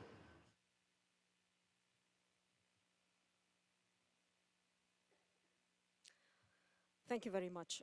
Let's start the PowerPoint presentation with the first slide. The topic that we have chosen for this year's forum is living together in inclusive societies, the challenge and the goal. We had several brainstorming sessions in the office internally at the Alliance, and we were thinking what were the global issues that really matter now, particularly after the launch of the 2030 agenda, and given or against the backdrop of the rising wave of violent extremism, the terrorist attacks that we have seen and witnessed all over the past year and the year before perhaps, and also the flow of the migrants, which is unprecedented since World War II. All these factors are considered as a threat to the three major pillars of the United Nations: peace, security, human rights, and development. And as we know, I mean, we see every day and we hear in the news, and we are watching on the TV screens how the flow of migrants that I just mentioned have been raising fears about terrorists masquerading as raising fears about, refugees masquerading as terrorists, and hence, or the other way around, perhaps I should make it more clear that the raising fears about terrorists masquerading as refugees. This is the right thing. Hence, generating xenophobia, racial rhetoric, and by default leading to violent extremism. So, while keeping in with the mandate of the forum to serve as a global platform for dialogue among state and non-state actors, we aim more than to host more than 2,500 participants to exchange views and explore the way forward to build societies that are based on respect of human rights, enjoy all kinds of freedom of belief and freedom of expression, and equal opportunities, and of course good governance. So basically, when we talk about this goal, we thought about the theme, living together in inclusive societies, which is also closely related to the 2030 Development Agenda, and particularly goal number 16, of the Sustainable Development Goals. And goal number 16 in particular, as it reads, promote peaceful and inclusive societies for sustainable development, provide access to justice for all, and build effective, accountable, and inclusive institutions on all levels. Now, why did we choose Azerbaijan to be the host of our next global forum? First of all, the government of Azerbaijan had approached us and generously offered to host the next forum. And Azerbaijan serves as a good example of historical tolerance over the years and over centuries ago. Its geographical location at the crossroads of Eastern Europe and Asia, serves as a perfect backdrop for how diversity can be really incorporated in one country, and how they are tolerant of all faiths. So His Excellency, the President of Azerbaijan, President Ilham Aliyev, announced also that 2016 is the year of multiculturalism in Azerbaijan. That was announced on January the 11th, and that was within the context of hosting the UNAOC 7th Global Forum in Baku, Azerbaijan. And I think, as far as I understand also from the decree that he has issued, that there will be an action plan that will follow, and that will include multiple events that will converge with the year of multiculturalism. The High Representative has made it actually very clear in several occasions that UNAOC programming activities are action-oriented, and they serve and enhance the 4 pillars which will in turn support the 2030 development agenda. I would like now to turn to the program, the overall program of the forum.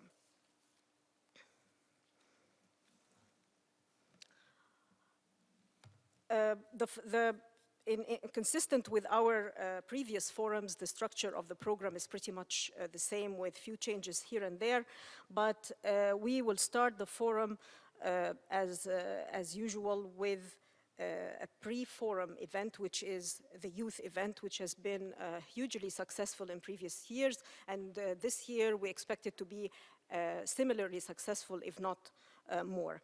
This is a full-day event in which up to 150 youth leaders from various cultural and religious backgrounds with track records in intercultural dialogue and youth work will be selected by UNAOC and the host government to participate in the event. There is a selection committee that has already been formed. As I said, the selection committee comprises the host government and UNAOC staff, as well as independent youth leaders and experts who are going to be selecting the 150 youth. There will be also a participation of 25 local youth from Azerbaijan that will be selected by the host government. The selection process, the deadline for the application, which has been open for the past, since last month, the deadline is going to be the 17th of January. We hope that we will be able to announce, it will be announced, the names of those who are going to be selected is going to be announced and posted on the website of the forum, which I will be talking about later in this presentation.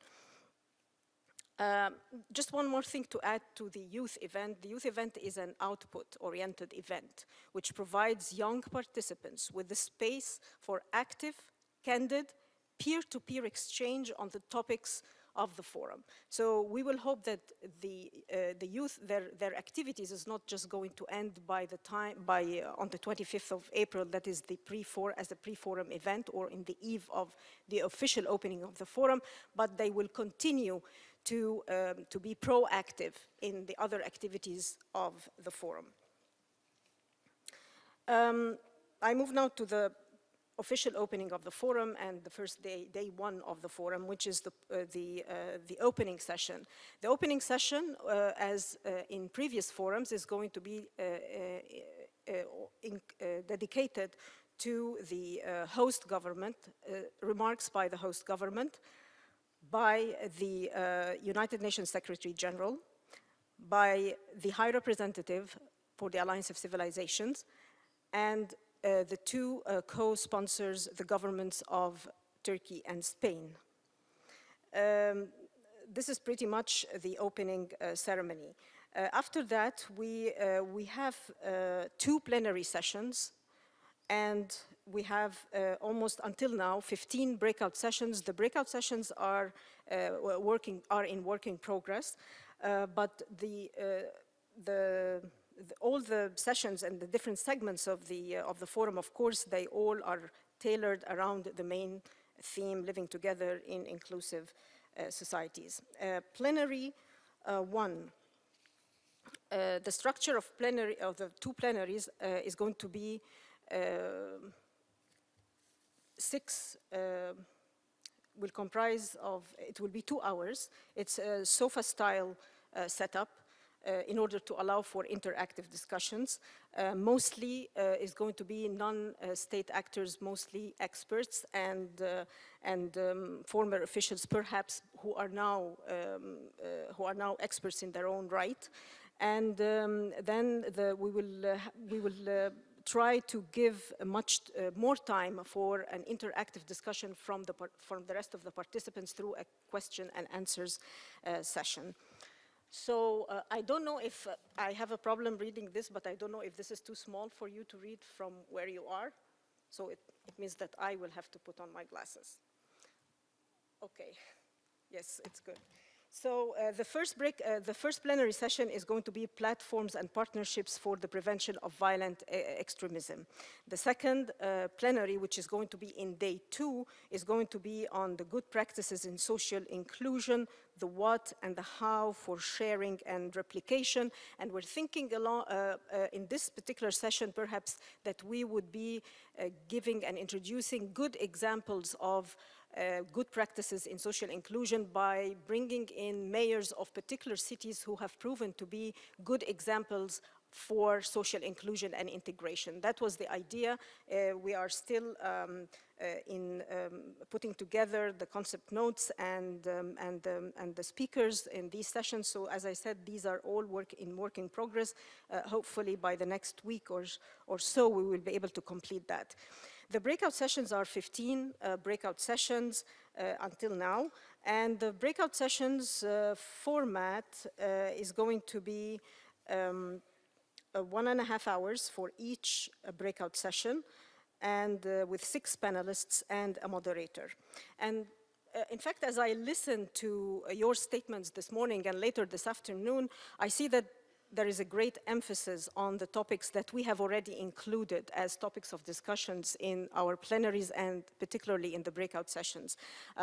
We have, for instance, there was emphasis on the issue of education. There was emphasis on the actors like the religious leaders, young leaders, on women. There are sessions around those topics that we have included in the breakout sessions. I hear also that there were comments on hate speech, on cyber space extremism. There is a breakout session along those lines. Of course, migration is one of the pillars of the Alliance, so we will do extensive work in the area of migration. We partner with, we work on these sessions in partnership with already existing partners and potential partners as well. The other elements actually, or the other segments of the program includes the networking sessions in which we will provide the platform for partners, our current partners and other NGOs and players in the international organizations to sit together, share ideas, brainstorm, and perhaps form new partnerships. So these are the breakout sessions, and along these lines there will be a marketplace of ideas where we invite also partners and potential partners to take place in the marketplace of ideas where they can showcase their work, particularly in areas that are relevant to the mandate of the Alliance. The cultural events. First of all, the Intercultural Innovation Award, the IIA, has always been a showstopper in previous forums. I believe that this year the IIA award ceremony is going to be another showstopper, so we're working on it. And we see that the government of Azerbaijan is also very keen and enthusiastic in partnering with us in bringing this event and this ceremony in particular in a good shape as in previous years. The other event, which is another cultural event, or perhaps a series of cultural events, will be hosted as well by the host government. Group of Friends ministerial meeting is the opportunity where we, the heads of the delegations of the Group of Friends participating in the forum, is going to be taking place on the second day of the forum, and this is the opportunity where the Group of Friends express their views and their ideas and deliver their statements. There will be a press conference on the second day and the closing session. The closing session is related to the outcomes, and the closing session will include specific outcomes and the range of outcomes that are expected to be announced by the High Representative, that would include new projects, new partnerships, new initiatives by states or non-state actors. The High Representative, as it was mentioned in several statements, and the High Representative himself has mentioned in several statements in the Group of Friends meetings that we have regularly here at the headquarters, he had announced his initiative to form an advisory council, and it is an idea or an initiative which is still in working progress. It comprises religious and political leaders that would convene periodically and provide support and advise to the mission of the High Representative and convey messages of peace. The High Representative plans to communicate with the co-sponsors in order to seek their nomination of experts from their own countries in this advisory council. So if everything goes as planned, then we hope that we will be able to launch the advisory council during the Baku Forum, and that would be actually the first meeting there. The Baku Declaration. Now, the Baku Declaration, we are working on a first draft. This is how it will work. After we put together the first draft of the Baku Declaration, we will be consulting also with the co-sponsors and with the host government, and then we will be sending out the first draft to the Group of Friends for deliberations before we hold the first round of consultations. We hope that we will be able to hold at least 4 rounds of consultations before we close the deliberations and negotiation on the declaration, and it will be ready for adoption and endorsement during the Baku Forum. I think by that I'm probably this is almost everything that I have to say about the Baku Forum. I will be very happy to take your questions later if you have any questions. But before I conclude the PowerPoint presentation, I would like to announce that we have completed the development of the forum website, and the forum website has been developed by both our teams here in UNAOC team and the Baku IT team. Ms. Julie Ledenan is UNAOC webmaster. She is the one who has been on top of this here at the Alliance. So I will be very happy if she can just give us a presentation of the website. Thank you.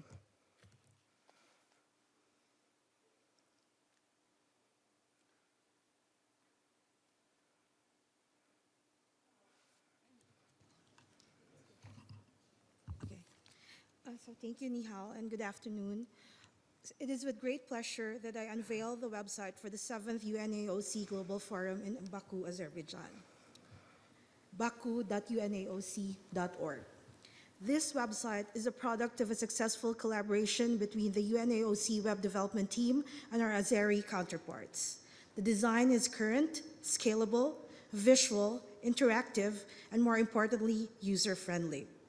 To give you the best user experience, this layout is responsive and compatible with all browsers and devices. In fact, I invite all of you to check it out right now on your smartphones or tablets or whatever devices that you have with you. Okay, so let me just give you a glimpse of the live website as it currently stands.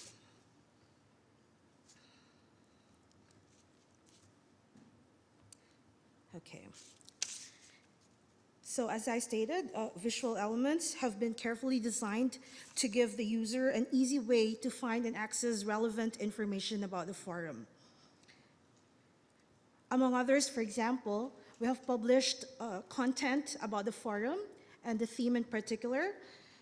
So you have here the concept note about the forum in its entirety. We also published an outline of the program. It's in draft form currently, but as soon as new versions are available, we will publish them, of course.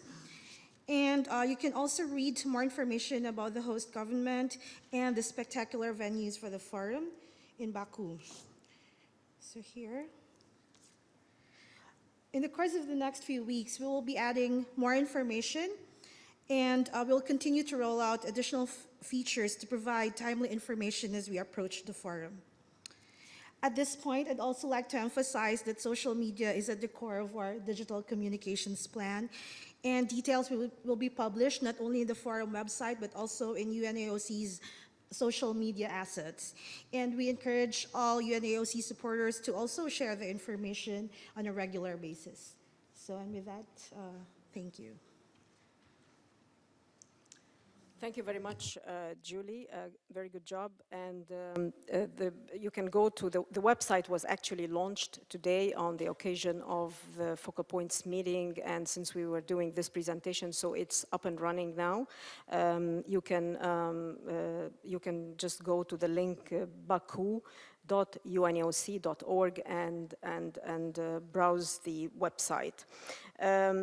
Just wanted to make one more point before I hand it over to my colleague from Azerbaijan. We have already sent save the date sent on December the 17th to all the General Assembly member states, the observer mission of the Holy See and the State of Palestine with the concept note and the tentative program. The government of Azerbaijan will send formal invitations to a number of heads of states and governments, and we hope that you will all be receiving the formal invitations with the program, a concept note, and a logistical note by the end, or rather before the end of this month, January 2016. I would like now to, for the logistical arrangements, I would like to hand it over to my colleague, Mr. Vazif Ivazadeh, who leads the coordination team of the Azeri government and who will brief you on all the logistics. Vazif, thank you. Please.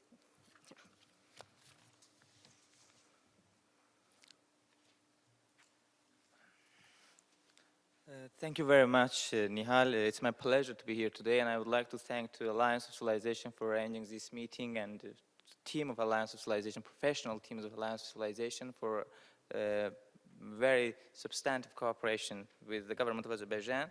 I have seen in the eyes of the participants that when the meeting is going to end, but I will be very brief because you can get more information from the website, and we will put on the website the extended version of the logistical information note, and the shorter version will be sent with you with the invitation letters, but I will just focus on the registration issue. The registration will be done online through the forum's official website. Each participant will be given a password, invitation code included in the invitation letter that you will receive it, to access the online registration system that consists of two stages. The first is registration, and the second is flight and hotel bookings. So you can book your hotels through the website, and there's a list of hotels, and you can choose what hotels you want. To qualify as a registered participant, both stages must be completed by March 15th, 2016, and we'll be very happy to receive by 15th of March all the information related to participation. During the registration process, participants will be able to save their application in case of any change for 2 weeks. After that, no change will be available through the website. We will establish 2 accreditation centers. First will be in the city center in the JW Marriott Hotel from 23rd of April until 25th of April and late 25th. And on 26th, on the opening ceremony, we will start the accreditation in the Convention Center, Baku Congress Center, where the whole forum will proceed. It's difficult now to say something about Azerbaijan because we have watched the two video messages, and of course Nihal explained everything.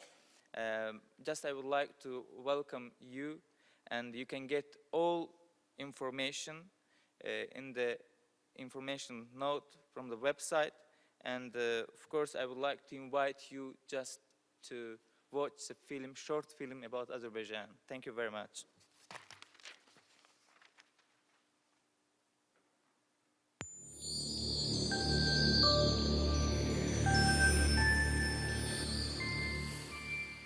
Azerbaijan, unique place for dialogue of cultures. Azerbaijan, a miraculous country with its centuries-old culture, history, and ancient people, whose lifestyle presents a unique and harmonious combination of the traditions and ceremonies of different cultures and civilizations. The capital of Azerbaijan, the city of Baku, is the harmonious juncture between West and East, the modernity and the ancient history. The peculiarities of the historical development of Azerbaijan, its geographical position, and the national composition of the population created favorable conditions for the spread of different religions and cultures in the country. Islam, Judaism, Christianity, and other religions and beliefs managed to spread over the country in different periods of time, interacted with one another, and established the specific religious and cultural life in the country. Throughout the centuries, representatives of all people and religions have lived in Azerbaijan as in one family. Throughout its history, Azerbaijan has sheltered various communities and nationalities of diverse backgrounds and religions, living in conditions of mutual cooperation and friendship. Azerbaijan has thus presented to the world its tradition of tolerance and multiculturalism. Known as the Gate to the Orient and located at the crossroads of different cultures and civilizations, East and West, North and South, and being a member of both Islamic and European organizations, Azerbaijan absorbs the values of both civilizations, thus enabling it to assume a role of genuine bridge. It is evident that by holding this cross-cultural dialogue, Azerbaijan has become, in light of current developments, a central point in the geographical and historical context. In 2009, Baku was proclaimed as the Islamic culture capital. In 2018, this honorary status will be assigned to Nakhchivan, the ancient city of Azerbaijan. Hosting the first ever European Games in 2015, Azerbaijan will conduct the Islamic Solidarity Games in 2017. Today, Azerbaijan is a dynamically developing and stable country. In economic context, it relies fully upon its own resources. Politically, Azerbaijan is a country that chose a modern way of development that is building a modern secular state based on strong national traditions. All freedoms are ensured. All people live in conditions of security. Since 2011, Azerbaijan has hosted the World Intercultural Dialogue Forum in partnership with UN Alliance of Civilizations, UNESCO, World Tourism Organization, the Council of Europe, and ISESCO. This international initiative, known as Baku Process, demonstrates that the stronger will makes the cross-cultural dialogue more meaningful, and such meetings bring all people closer and unites us more strongly. In this context, it is a great honor for Azerbaijan to host the 7th Global Forum of the United Nations Alliance of Civilizations on the 25th through the 27th April 2016. The 7th Global Forum will become another historic event to ensure peace, understanding, harmony, and dialogue between cultures and civilizations in the modern world. United Nations Alliance of Civilizations 7th Global Forum, 25th through 27th April 2016, Baku, Azerbaijan. Welcome to Azerbaijan. Thank you very much. Thank you. Thank you, Nihal. And of course, I look forward to welcome you all in Baku, Azerbaijan, from 25th to 27th of April this year. In conclusion, I would like to conclude this meeting by expressing my sincere appreciation to all of you for your valuable input in our focal points meeting. I believe your recommendations are the best tool we can use to improve our programs and activities.